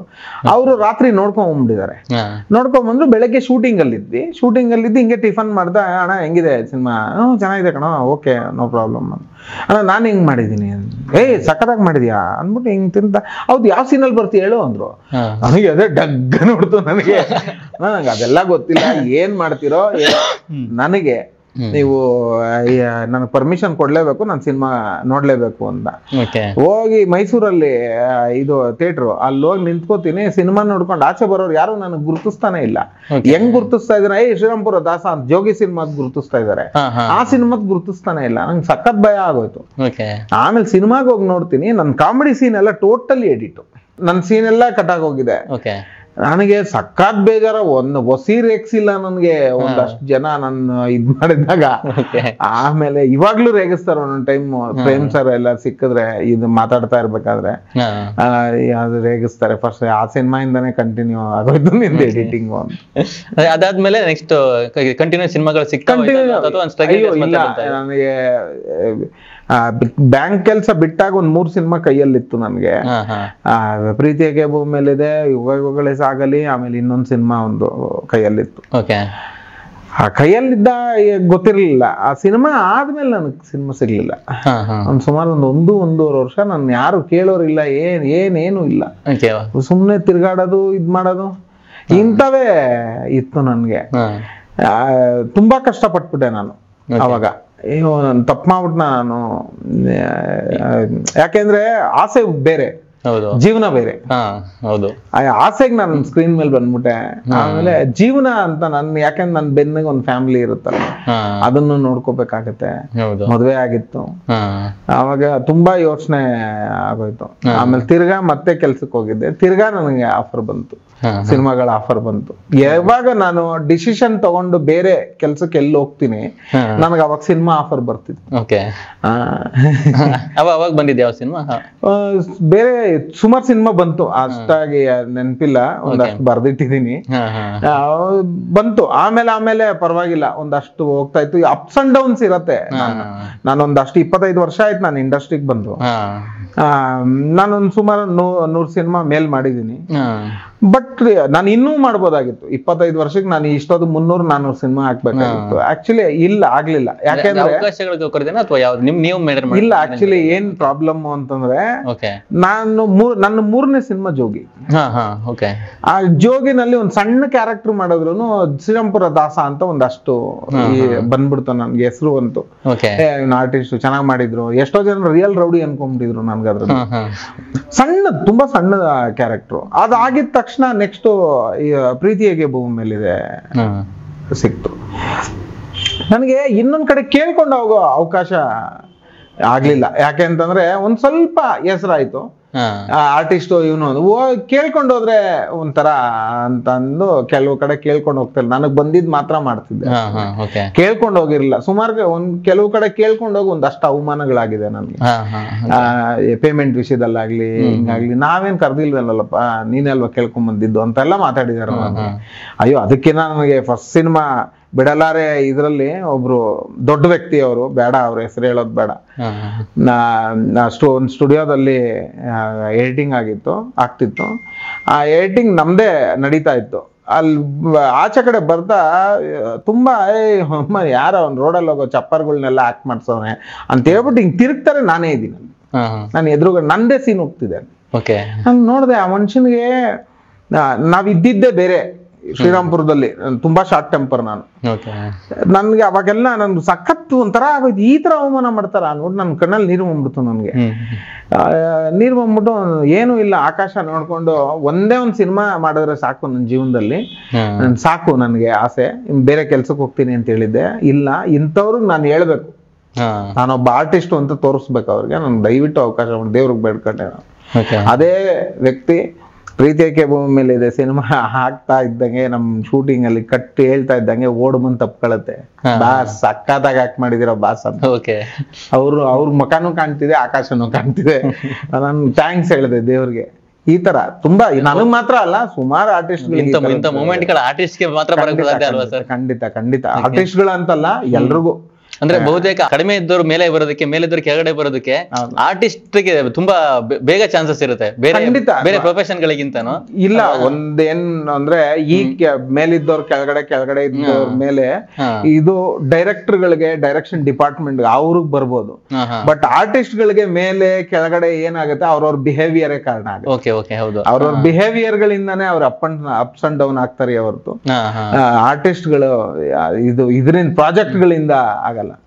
ಯಾಕೆ ಅಂತಂದ್ರೆ ಪ್ರಾಜೆಕ್ಟ್ ನಾವ್ ಹಿಂಗೆ ಮಾಡ್ಬೇಕು ಅಂತ ಡೈರೆಕ್ಟರ್ ಕನ್ಸ್ ಕಟ್ಕೊಂಡ್ ಕರೆಕ್ದು ನಮ್ಗೆ ಆಕ್ಟ್ ಮಾಡಿಸ್ತಾರೆ. ಆ ಅಪ್ಸ್ ಅಂಡ್ ಡೌನ್ ಡೈರೆಕ್ಟರ್ ಗಳಿರತ್ತೆ. ಒಂದ್ ಸಿನಿಮಾ ಗೆದ್ರೆ ಒಂಥರ, ಸೋತ್ರೆ ಒಂಥರ ಅಂತಿರುತ್ತೆ. ನಮ್ಗೆ ಅದೆಲ್ಲ ಕೌಂಟೇ ಇಲ್ಲ. ಸಿನಿಮಾ ಗೆದ್ರು ನಮಗ್ ಕೆಲಸ ಸಿಗುತ್ತೆ, ಸಿನಿಮಾ ಸೋತ್ರು ನಮಗ್ ಕೆಲಸ ಸಿಗುತ್ತೆ. ಒಂದ್ 4 ಜನ ನೋಡಿದ್ರೆ ಸಾಕು, ಇವ್ನು ಆಕ್ಟ್ ಮಾಡಿದ್ದಾನೆ, ಚೆನ್ನಾಗಿ ಆಕ್ಟ್ ಮಾಡಿದ್ದಾನೆ, ಸಾಕು, ಕೆಲಸ ಸಿಗುತ್ತೆ. ಇಷ್ಟೊಂದು ಅವಮಾನ ಎಲ್ಲ ಬಂದಿರುತ್ತೆ ಆ ಜರ್ನಿಯಲ್ಲಿ. ಅದಾದ್ಮೇಲೆ ನಿಮ್ಮನ್ನ ನೀವು ಸ್ಕ್ರೀನ್ ಅಲ್ಲಿ ನೋಡ್ಕೊಂಡಾಗ ಅದ್ ಯಾವ ಭಾವ ಇರುತ್ತೆ ನಿಮ್ಮ? ಅದು ಅಷ್ಟು ಏನೋ ಸಾಧಿಸಿದೆ ಅನ್ನೋ ಒಂದು ತೃಪ್ತಿ ಅಂತ ಬರುತ್ತೆ? ಇಲ್ಲ, ನನ್ಗೆ ಒಂದ್ ಖುಷಿ ಆಗೋಯ್ತೆ. ನಾನು ಸಿನಿಮಾದಲ್ಲಿ ಆಕ್ಟ್ ಮಾಡಿದೀನಿ, 4 ಜನ ನೋಡೋರು, ಆಟೋಗ್ರಾಫ್ ಕೇಳೋರು, ಅವಾಗ ಈ ಫೋಟೋ ಇಡ್ಸ್ಕೊಂತಾರೆ. ಅದೊಂದ್ ಖುಷಿ, ಅದು ಸಾಧನೆ ಅಂತ. ಇದು ನನ್ಗೆ ಸ್ಟಾರ್ಟಿಂಗ್ ನಮ್ಗೆ ಅರಿದೇ ವಯಸ್ಸಲ್ಲಿ ಸಿನಿಮಾ ಮಾಡಿದ್ರೇನೆ ಸಾಧನೆ ಅನ್ನೋದು ಆಗ್ತೀವಿ. ಹೋಗ್ತಾ ಇದೊಂದು ನಮ್ಗೊಂದ್ ಜೀವನ ಅಷ್ಟೇ, ಅದೊಂದು ಪ್ರೊಫೆಷನ್, ನಮ್ ಬ್ರೆಡ್ ಬಟರ್ ಅದು. ಏನಂದ್ರೆ ಕೆಲವು ಸಿನಿಮಾಗಳಲ್ಲೇ ಚೆನ್ನಾಗಿ ಆಕ್ಟ್ ಮಾಡಿದಾಗ ಒಂದು ಅಪ್ರಿಸಿಯೇಷನ್ ಸಿಗುತ್ತೆ ಡೈರೆಕ್ಟರ್ ಗಳ ಹತ್ರ, ಇವ್ರ ಹತ್ರ ಎಲ್ಲ. ಶಿವಮಂಜು ಚೆನ್ನಾಗಿ ಮಾಡಿದ್ರಿ ಅಂದ್ರೆ ಅದೇ ಒಂದು ಸಖತ್ ಖುಷಿ ಆಗ್ಬಿಡುತ್ತೆ. ನಿಮಗೆ ನಿಮ್ಮ ಪ್ರಕಾರ ನೀವು ಮಾಡಿರೋ ಇಷ್ಟೊಂದು 100 ಸಿನಿಮಾಗಳಲ್ಲಿ ನಿಮ್ಗೆ ಇಷ್ಟವಾದ ಕ್ಯಾರೆಕ್ಟರ್, ಇಷ್ಟವಾದ ಸಿನಿಮಾ ನಿಮ್ಗೆ ಸಿಕ್ಕಿದ್ದು ಅಂತ ನಿಮ್ಗೆ ಅನ್ಸಿದ್ದು? ಪ್ರತಿಯೊಂದು ನಾನ್ ಮಾಡಿರೋ ಪ್ರತಿಯೊಂದು ಕ್ಯಾರೆಕ್ಟರ್ ನಾನು ಇಷ್ಟಪಟ್ಟೆ ಮಾಡಿದ್ದು. ಆದ್ರೆ ನನಗ್ ಕೆಲವೊಂದು ಹೆಸರು ತಂದು ಕೊಟ್ಟ ಸಿನಿಮಾಗಳು ಒಂದಷ್ಟಿದೆ. ನನಗ್ ಮೊದಲು ನನ್ಗೆ ಒಂದು ಜೋಗಿ ಸಿನಿಮಾದಲ್ಲಿ ನನ್ಗೆ ಒಳ್ಳೆ ಹೆಸರು ಬಂತು. ಚೆನ್ನಾಗ್ ಮಾಡ್ತೀರಾ, ತುಂಬಾ ಚೆನ್ನಾಗಿತ್ತು, ನ್ಯಾಚುರಲ್ ಆಗಿ ಆಕ್ಟ್ ಮಾಡಿದ್ರಿ ನೀವು ಅಂತ. ಅದಾದ್ಮೇಲೆ ಸುಮಾರು ಬೇರೆ ಸಿನಿಮಾಗಳು, ಗುಬ್ಬಿ ಅಂತ ಒಂದು ಸಿನಿಮಾ ಮಾಡಿದ್ದೆ. ಅದ್ರಲ್ಲಿ ಕನ್ನಡ, ತಮಿಳು ಕನ್ನಡ ಎರಡು ಮಿಕ್ಸ್ ಮಾಡಿ ಮಾತಾಡುವಂತ, ಒಬ್ಬ ತಮಿಳಿಯನ್ನು ಕನ್ನಡ ಮಾತಾಡಿದ್ರೆ ಹೆಂಗಿರತ್ತೆ ಅನ್ನೋಂತ ಒಂದ್ ಕ್ಯಾರೆಕ್ಟರ್. ಅದು ಡೈರೆಕ್ಟರ್ ವಿಜಯ್ ಅಂತ, ನಮ್ಮ ಜೋಗಿ ಪ್ರೇಮ್ ಅವ್ರ ಹತ್ರ ಅಸೋಸಿಯೇಟ್ ಆಗಿದ್ದವರು, ಅವ್ರು ಡೈರೆಕ್ಟ್ ಮಾಡಿದ್ದು. ಆ ಸಿನಿಮಾ ನನಗೆ ತುಂಬಾ ಹೆಸರು ತಂದು, ಸಿನಿಮಾ ಓಡ್ಲಿಲ್ಲ ಬಟ್ ತುಂಬಾ ಹೆಸರು ಕೊಡ್ತು ನನ್ಗೆ. ಆ ಸಿನಿಮಾ ಸಂತೋಷ್ ಥಿಯೇಟರ್ ಅಲ್ಲಿ ರಿಲೀಸ್ ಆಗಿತ್ತು. ಮಾರ್ನಿಂಗ್ ಶೋ ಬಿಟ್ಟು ಆಚೆ ಬರ್ತಾ ಇದ್ದಂಗೆ ಎಷ್ಟೋ ಡೈರೆಕ್ಟರ್ಗಳು, ಸುಮಾರು ಜನ ನನ್ಗೆ ಹೇಳಿದ್ದು ಏನು ಅಂದ್ರೆ, ಸಿನಿಮಾ ಬಿಟ್ಟು ಆಚೆ ಬರ್ತಾ ಇದ್ದಂಗೆ ನಿನ್ ಕ್ಯಾರೆಕ್ಟರ್ ನಂಗೆ ತುಂಬಾ ಕಾಡ್ತಿದೆ ಅಂತ. ಅಷ್ಟ್ ಚೆನ್ನಾಗಿತ್ತು, ತುಂಬಾ ಚೆನ್ನಾಗಿ ನ್ಯಾಚುರಲ್ ಆಗಿ ಮಾಡಿದ್ಯಾ ಅಂತ. ಅದೊಂಥರ ಕ್ಯಾರೆಕ್ಟರ್, ಅದು ಕಾಮಿಡಿ ನೆಗೆಟಿವ್ ಕ್ಯಾರೆಕ್ಟರ್ ಅದು. ಅದರಿಂದ ಆ ಸಿನಿಮಾ ಮಾಡಿದ್ದಕ್ಕೆ ನನಗೆ ರಂಗಿತರಂಗ ಸಿಕ್ತು. ರಂಗಿತರಂಗದಲ್ಲಿ ನಿಮ್ಮನ್ನ ತುಂಬಾ, ನಿಮ್ಮನ್ನ ನೋಡಿದ ತಕ್ಷಣ ನೆನಪಾಗದೆ ರಂಗಿತರಂಗ. ಅದು ಬರೋ ಒಂದು ಕೆಲವೇ ಕ್ಷಣ ಬರುತ್ತೆ, 2 ಸೀನ್ ಮಾಡಿರ್ತೀನಿ. ಆ ಕ್ಯಾರೆಕ್ಟರ್ ನಂಗೆ ತುಂಬಾ ತಲೆಯಲ್ಲಿ ಉಳ್ಕೊಂಡ್ಬಿಡುತ್ತೆ. ಆ ಕ್ಯಾರೆಕ್ಟರ್, ನಿಮ್ ಮ್ಯಾನರಿಸಮ್ ಆಕ್ಚುಲಿ, ಆ ಕ್ಯಾರೆಕ್ಟರೈಸೇಷನ್ ಚೆನ್ನಾಗಿದೆ. ಜೊತೆಗೆ ನಿಮ್ ಮ್ಯಾನರಿಸಮ್ ಅದ್ರಲ್ಲಿ ನೀವ್ ಆಡ್ ಮಾಡಿರೋದು, ಅದು ಇನ್ನೊಂದು ಅದ್ಭುತವಾಗಿ ಕಾಣುತ್ತೆ. ಅದು ಇಲ್ಲ, ಆಕ್ಚುಲಿ ಆ ಸಿನಿಮಾ ಇದು ಮ್ಯಾನೇಜರ್ ಉಮೇಶ್ ಅಂತ ಇದ್ದಾರೆ, ಅವ್ರು ನನಗೆ ರೆಫರ್ ಮಾಡಿದ್ದು ಅಲ್ಲಿಗೆ. ಅಲ್ಲಿ ಹೋದ್ರೆ ಆಗ್ಲೇ ಸುಮಾರು ಸಿನಿಮಾ ಮಾಡಿದ್ದೆ. ಪ್ರೀತಿ, ಇದು ಯಾವ್ದು ಪ್ರೇಮಡ್ಡ ಸಿನಿಮಾ ಎಲ್ಲ ಬಂದಿತ್ತು, ರಿಲೀಸ್ ಆಗಿತ್ತು ಆಲ್ರೆಡಿ. ಅವಾಗ ಡೈರೆಕ್ಟ್ರು ಹೊಸಬ್ರು, ಅವರು ಅಮೆರಿಕಲ್ಲಿ ಇದ್ರು, ಅವರು ಇಂಗ್ಲಿಷ್ ಸಿನಿಮಾ ಎಲ್ಲ ವರ್ಕ್ ಮಾಡಿದಾರೆ ಅವರು, ಅನೂಪ್ ಭಂಡಾರಿ, ಅನೂಪ್ ಸರ್. ಅವರು ನನಗೆ ಕರೆದು ಮಂಜು ಅವರೇ, ಯಶೋ ಮಂಜು ಅವರೇ, ಈ ಥರದ್ದು ಒಂದು ಕ್ಯಾರೆಕ್ಟರ್ ಇದೆ, ಊಟಿಲಿ ಬರುವಂಥದ್ದು ಕ್ಯಾರೆಕ್ಟರ್, ಒಂದು ಪೋಸ್ಟ್ ಆಫೀಸ್ ಹತ್ರ, ಇಲ್ಲಿ ತಮಿಳ್ ಬರಬೇಕು, ನೈನು ತಮಿಳಲ್ಲಿ ಮಾತಾಡ್ಬೇಕು. ಬರೋದು ನನಗೆ 7 ಭಾಷೆ ಬರತ್ತೆ, ಕನ್ನಡ, ತೆಲುಗು, ತಮಿಳು, ಹಿಂದಿ, ಇಂಗ್ಲಿಷು, ಉರ್ದು, ಮರಾಠಿ. ಎಷ್ಟು ಪೂರ್ಣವಾಗಿ ಮಾತಾಡ್ತೀನಿ? ಎಷ್ಟು ಪೂರ್ಣವಾಗಿ ಅಂತಲ್ಲ, ಅಷ್ಟು 4 ಭಾಷೆ ಪೂರ್ಣವಾಗಿ ಮಾತಾಡ್ತೀನಿ. ಮಿಕ್ಕಿದ್ದೆಲ್ಲ ಮ್ಯಾನೇಜಬಲ್. ನಾನು ಎಲ್ಲಿ ಇದು ಇಂಡಿಯಾದಲ್ಲಿ ಎಲ್ಲೋದ್ರೂ ವಾಪಸ್ ಬರ್ತೀನಿ ಮನೆಗೆ, ಆ ತರದ್ದು ಅಷ್ಟು. ಅವಾಗ ನೀವೇನು ಅನ್ಕೋಬೇಡಿ, ನೀವು ಸುಮಾರು ಸಿನಿಮಾಗಳಲ್ಲಿ ಆಕ್ಟ್ ಮಾಡಿದಿರಿ, ಬಟ್ ಇದನ್ನೊಂದ್ ಸ್ವಲ್ಪ ನನ್ಗೆ ಆಕ್ಟ್ ಮಾಡಿ ತೋರ್ಸಕ್ಕಾಗತ್ತಾ ಅಂತಂದ್ರೆ, ಅಯ್ಯೋ ಅದೇನು ಸರ್, ನೀವು ಕಟ್ಟಿರೋ ಕನ್ಸದು, ನಾವ್ ಆಕ್ಟ್ ಮಾಡಿ ತೋರ್ಸಿದ್ರೇನೆ ಅಲ್ವಾ ನೀವು ಡಿಸೈಡ್ ಮಾಡೋದು ಅಂತ ಆಕ್ಟ್ ಮಾಡಿ ತೋರ್ಸಿದ್ದೆ. ಅವಾಗ ಅವ್ರು ಖುಷಿ ಆಗೋಗಿ, ಮಂಜು ಸರ್ ಇನ್ನೇನು ಇಲ್ಲ, ನಿಮಗ್ ಡೇಟ್ ಹೇಳಿ ಕಳಿಸ್ತೀನಿ, ನಮ್ಗೆ ಮಾಡ್ಕೊಡಿ ಅಂತಂದ್ರು. ಅವಾಗ ಮಾಡಿದ ಸಿನಿಮಾ ತುಂಬಾ ಹೆಸರು ತಂದ್ಕೊಡ್ತು, ತುಂಬಾ ಅಂದ್ರೆ ತುಂಬಾ ಹೆಸರು ತಂದ್ಕೊಡ್ತು. ನನ್ಗೊಂದು ರಿಲೈಫ್. ರಂಗಿತರಂಗ ಸಿನಿಮಾ ಬರಕ್ಕಿನ ಮುಂಚೆ ಒಂದಷ್ಟು ಬೇರೆ ಬೇರೆಯವರು, ಅವರು ಒಂದು ಸ್ವಲ್ಪ ಒಳ್ಳೆ ಡೈರೆಕ್ಟರ್, ಅವ್ರು ಕೆಲವ್ರ ಹತ್ರ ಹೇಳಿದ್ರೆ, ಅವ್ನ್ ಸರಿ ಇಲ್ಲ, ಅವ್ನ ಐರನ್ ಲೆಗ್ ಅವ್ನ ಹಾಕೊಂಡಿದ್ರೆ ಸಿನಿಮಾ ಮಾಡಿದ್ರೆ ಸಿನಿಮಾ ಓಡಲ್ಲ ಅಂತ ಅದು ಕಿವಿಗ್ ಬಿದ್ದು ನೆಕ್ಸ್ಟ್ ಸಿನಿಮಾನೇ ರಂಗಿತರಂಗ 1 ವರ್ಷ ಓಡ್ತು. ಅದಾದ್ಮೇಲೆ ಒಂದ್ಸತಿ ಸಿಗ್ದಾಗ ಹೇಳ್ದೆ ನಾನು, 1 ವರ್ಷ ಓಡ್ತು ನನ್ ಸಿನಿಮಾ ಅಂತ. ಅವ್ರಿಗೆ ಇನ್ನೇನು ಅವ್ರು ಹೇಳಿದ್ ನಾನೇನು ಹೇಳಿಲ್ಲ ಅವ್ರಿಗೆ, 1 ವರ್ಷ ಓಡ್ತು ಅಂತಂದ್ರೆ ಅಷ್ಟೇ, ತಿರ್ಗಾ ಇನ್ನೇನು ಮಾತೇ ಇಲ್ಲ. ಸರಿ, ಇಲ್ಲಿವರೆಗೂ ನೀವು ಮಾಡಿರೋ ಇಷ್ಟು ಕ್ಯಾರೆಕ್ಟರ್ಗಳಲ್ಲಿ ಅಥವಾ ಯಾವ ಇಷ್ಟು ಸಿನಿಮಾಗಳಲ್ಲಿ ಯಾವ್ದಾದ್ರು ಒಂದು ಕ್ಯಾರೆಕ್ಟರ್ ಇದನ್ನ ನಾನು ಮಾಡಬಾರ್ದಿತ್ತು ಅಂತ ಅನ್ಸಿದ್ಯಾ? ಆ ತರದ್ದು ಯಾವ್ದು ಇಲ್ಲವೇ ಇಲ್ಲ, ಆ ತರದ್ದು ಎಕ್ಸ್ಪೀರಿಯನ್ಸ್ ಇಲ್ಲ. ಯಾಕೆಂದ್ರೆ ನನಗ್ ಚೂಸ್ ಮಾಡಿ ಕೊಡ್ತಾ ಇದ್ದಿದ್ದೆ ಒಳ್ಳೆ ಕ್ಯಾರೆಕ್ಟರ್, ಆ ತರದ್ದು ಯಾವ್ದು ಇಲ್ಲ. ನಿಮ್ಮ ಪಾತ್ರ ಸೆಲೆಕ್ಷನ್ ರೀತಿ ಹೇಗಿರುತ್ತೆ ಸರ್? ಅಂದ್ರೆ ಏನ್ ನೋಡ್ ಚೂಸ್ ಮಾಡ್ತೀರಾ? ಮ್ಯಾನರಿಸಮ್? ಇಲ್ಲ, ಕೆಲವೊಂದ್ ಟೈಮ್ ಅವ್ರು ಕೊಟ್ರೆ ಸಾಕು ಅಂತ ಮಾಡ್ತಿದ್ವಿ.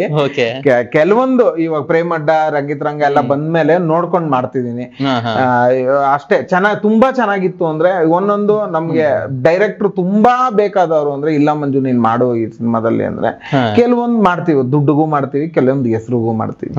ಬಟ್ ಏನು ಅಂತಂದ್ರೆ ನಮ್ ಪಾಲಕ್ ಬಂದ್ರೆ ನಾವು ಯಾವ್ದನ್ನು ಬಿಡಬಾರ್ದು ಅನ್ನೋದೇ, ಚೂಸ್ ಮಾಡೋದಂತದ್ದು ಏನಿಲ್ಲ. ನನಗ್ ಕರೆಯೋದೇ ಒಳ್ಳೊಳ್ಳೆ ಕ್ಯಾರೆಕ್ಟರ್ಗೆ ಕರೀತಾರೆ, ಸಣ್ಣ ಪುಟ್ಟ. ಇದಕ್ಕೆ ನೀವು ಸೂಟ್ ಆಗ್ತೀರ ಅಂದ್ರೆ ಮಾತ್ರ ನಿಮ್ಮ ಹತ್ರ ಬಂದಿರ್ತಾರೆ ಆತರ. ಫಸ್ಟ್ ಎಲ್ಲ ಕೆಲವೊಂದು ಆರ್ಟಿಸ್ಟ್ ಸಿಕ್ಕಿಲ್ಲ ಅಂದ್ರೆ ಅದು ಆಪ್ಷನ್ಗೂ ಕರೆದಿದ್ದಾರೆ, ಆತರ ಆಗಿದೆ. ಇವಾಗ ಕಾಗದ ಅಂತ ಮೊನ್ನೆ ಒಂದ್ ಸಿನಿಮಾ ಮಾಡಿದೆ, ಅದು ಬೇರೆ ತರನೇ ಒಂದ್ ಶೇಡ್ ಸಿನಿಮಾ, ನಾನ್ ಮಾಡೇ ಇಲ್ಲ ಇದುವರೆಗೂ ಆತರ ಕ್ಯಾರೆಕ್ಟರ್.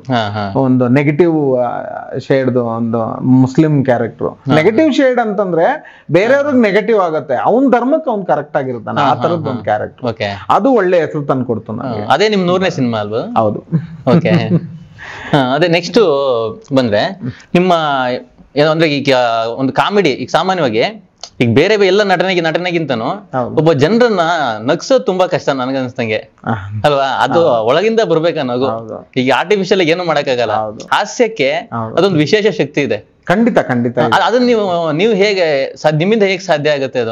ನನ್ನಿಂದ ಅಂತ ಅಲ್ಲ, ನಂತರ ಕಾಮಿಡಿ ಆರ್ಟಿಸ್ಟ್ ಗಳಿಂದಾನೇ ಆ ತರದ್ದು ಆಗತ್ತೆ ಅಂತ ಅಲ್ಲ. ಯಾಕೆ ಅಂತಂದ್ರೆ ಇದನ್ನ ಡೈರೆಕ್ಟರ್ ಫಸ್ಟೇ ಯೋಚನೆ ಮಾಡಿ ಅವ್ರು ಎಂಜಾಯ್ ಮಾಡಿ ಬರ್ದಿರ್ತಾರೆ. ಅವ್ರು ಏನ್ ಬರ್ದಿರ್ತಾರೆ ಅದನ್ನ ನಾವ್ ಆಕ್ಟ್ ಮಾಡ್ಕೊಡ್ತೀವಿ ಅಷ್ಟೇನೆ. ಆಲ್ರೆಡಿ ಹಾಸ್ಯ ಇರತ್ತೆ ಅದ್ರಲ್ಲಿ ನಾವ್ ಆಕ್ಟ್ ಮಾಡ್ತೀವಿ ಅಷ್ಟೇ.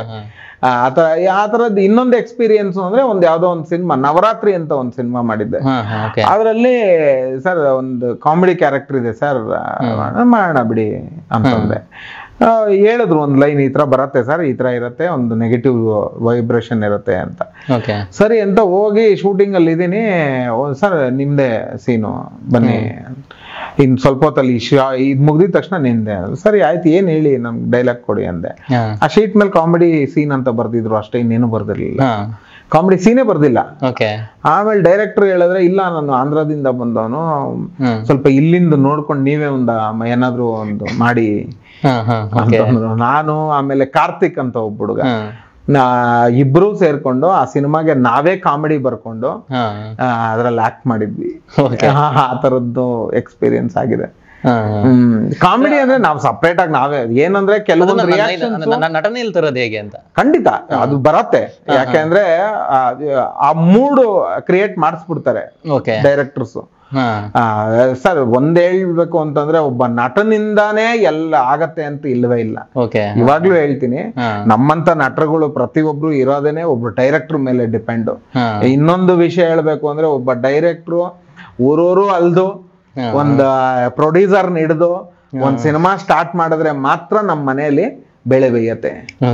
ನಮ್ಮ ಮನೆಯಲ್ಲಿ ಅಂತಲ್ಲ, ಆ ಸಿನಿಮಾದಲ್ಲಿ ಯಾರ್ಯಾರು ಕೆಲಸ ಮಾಡ್ತಾರೆ ಅವ್ರದೆಲ್ಲ ಬೆಳೆ ಬೇಯೋದು ಓನ್ಲಿ ಬಿಕಾಸ್ ಆಫ್ ಡೈರೆಕ್ಟರ್. ನಮ್ಮಂತ ಆರ್ಟಿಸ್ಟ್ಗಳಿಗೆ ನಮ್ ಫ್ಯಾಮಿಲಿ ಮಾತ್ರ ಡಿಪೆಂಡ್ ಆಗಿರುತ್ತೆ, ಆದ್ರೆ ಒಬ್ಬ ಡೈರೆಕ್ಟರ್ಗೆ ಎಷ್ಟೋ ಫ್ಯಾಮಿಲಿಗಳು ಡಿಪೆಂಡ್ ಆಗಿರುತ್ತೆ. ಅದ್ ನಾವು ನಾನು ಆಕ್ಟ್ ಮಾಡಿದ ಪ್ರತಿ ಡೈರೆಕ್ಟರ್ಗೂ ಹ್ಯಾಟ್ಸ್ ಆಫ್ ಹೇಳ್ತೀನಿ. ಯಾಕಂದ್ರೆ ಪ್ರೊಡ್ಯೂಸರ್ ಹತ್ರ ದುಡ್ಡಿದೆ, ಅವ್ರು ಒಪ್ಪಿದ್ರೇನೆ ಸಿನಿಮಾ, ಬಟ್ ಅವ್ರನ್ನ ಒಪ್ಸೋದು ಡೈರೆಕ್ಟ್ರೆ. ಆಯ್ತಾ, ಅದು ಗ್ರೇಟ್ ಥಿಂಗು. ನಮ್ಮಂತ ಆರ್ಟಿಸ್ಟ್ಗಳು ನಾವ್ ಎಷ್ಟೇ ಬೆಳೆದಿದ್ರು, ಎಷ್ಟೇ ಊಟ ಮಾಡಿ ಯಾವ ತರ ನಾವು ಐಷಾರಾಮಿಯಾಗಿ ತಿರುಗಿದ್ರು, ಅದಕ್ಕೆಲ್ಲದಕ್ಕೂ ಕಾರಣ ಡೈರೆಕ್ಟರ್ಸ್. ಓಕೆ ಸರ್, ಈಗ ಸಾಮಾನ್ಯವಾಗಿ ಈಗ ಈ ಕ್ಯಾರೆಕ್ಟರ್ ಆರ್ಟಿಸ್ಟ್ಗಳಿಗೆ ನನಗ್ ಗೊತ್ತಿರೋ ಹಾಗೆ ಪೂರ್ತಿಯ ಕತೆ ಹೇಳ್ತೇನೆ, ಅವ್ರ ಕ್ಯಾರೆಕ್ಟರ್ ಮಾತ್ರ ಎಕ್ಸ್ಪ್ಲೇನ್ ಮಾಡ್ತಾರೆ ಕೆಲವರು ಸಾಮಾನ್ಯವಾಗಿ. ಆದ್ರೆ ಇನ್ನು ಕೆಲವರಿಗೆ ಮೊದಲೇ ಡೈಲಾಗ್ ಶೀಟು ಕೊಟ್ಟಿರಲ್ಲ, ಸ್ಪಾಟ್ ಅಲ್ಲೇ ಕೊಡ್ತಾರೆ. ಅದನ್ನ ನೀವು ಸ್ಪಾಟ್ ಅಲ್ಲಿ ಅದನ್ನ ಹೇಗೆ ಆ ಕ್ಯಾರೆಕ್ಟರ್ ಒಳಗಡೆ ಹೋಗಕ್ಕೆ ಹೇಗ್ ಸಾಧ್ಯ ಆಗುತ್ತೆ? ಏನು ಇಲ್ಲ ಸರ್, ಇವಾಗ ಒಂದ್ ಸೀನ್ ಹೇಳ್ತಾರೆ, ಒಂದ್ ಸೀನ್ ಹೇಳಿದ್ರೆ ನಾವೇನ್ ಹೇಳ್ತೀವಿ, ಹಿಂದೆ ಏನ್ ನಡೆದಿತ್ತು ಅಂತ ಹೇಳ್ತೀವಿ, ಮುಂದೆ ಈ ಸೀನ್ ಆದ್ಮೇಲೆ ಏನಾಗುತ್ತೆ ಅಂತ ಕೇಳ್ತೀವಿ. ನಮ್ ಸೀನ್ ಕಂಟಿನ್ಯೂಷನ್, ನಮ್ ಕ್ಯಾರೆಕ್ಟರ್ ಕಂಟಿನ್ಯೂಷನ್ ಯಾವ ತರ ಇದೆ ಏನು ಅಂತ ನೋಡ್ಕೋತೀವಿ. ಆಮೇಲೆ ಪರ್ಟಿಕ್ಯುಲರ್ ಸೀನ್ ಅದ್ರ ಇಂಟೆನ್ಷನ್ ಏನು ಅಂತ ಕೇಳ್ತೀವಿ.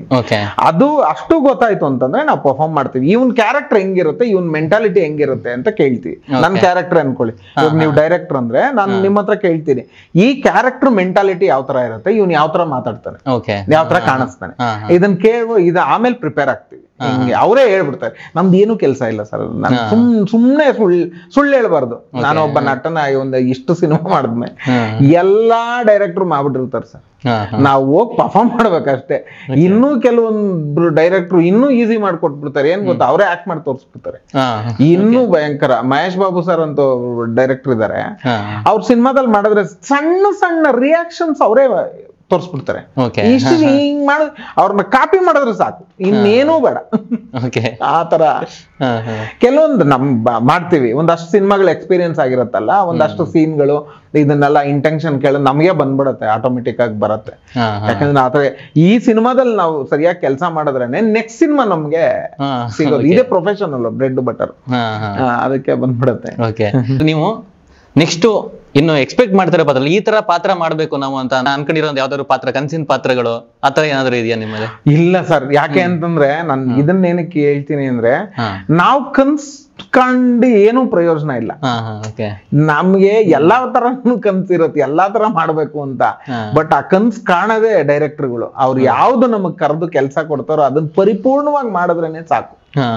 ಅದೇ ನಮ್ ಕರ್ತವ್ಯ. ಅಂದ್ರೆ ನೀವು ನಟನೆ ಮಾಡಿರೋ ಕೆಲವು ಪ್ರಮುಖ ಹೀರೋಗಳು ಬಗ್ಗೆ ಅವ್ರ ಜೊತೆ ವರ್ಕ್ ಎಕ್ಸ್ಪೀರಿಯನ್ಸ್ ಹೇಗಿತ್ತು ಅಂತ, ಅಂದ್ರೆ ಉದಾಹರಣೆಗೆ ಈ ಚಿರು ಸರ್ ಜೊತೆ ಇದನ್ನ ಮಾಡಿದ್ದಾರೆ, ಅಜಿತ್ ಸಿನ್ಹಾ.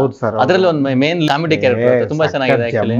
ಪರ್ಸನ್ ಅವರು ತುಂಬಾ ಅಂದ್ರೆ ತುಂಬಾ ಅವ್ರಿಂದ ಹೆಗಲ್ ಮೇಲೆ ಕೈ ಹಾಕೊಂಡು ಸಖತ್ತಾಗಿ ಟ್ರೀಟ್ ಮಾಡೋರು. ನಮ್ಗೆಲ್ಲ ತುಂಬಾ ಒಳ್ಳೆ ಎಕ್ಸ್ಪೀರಿಯನ್ಸ್.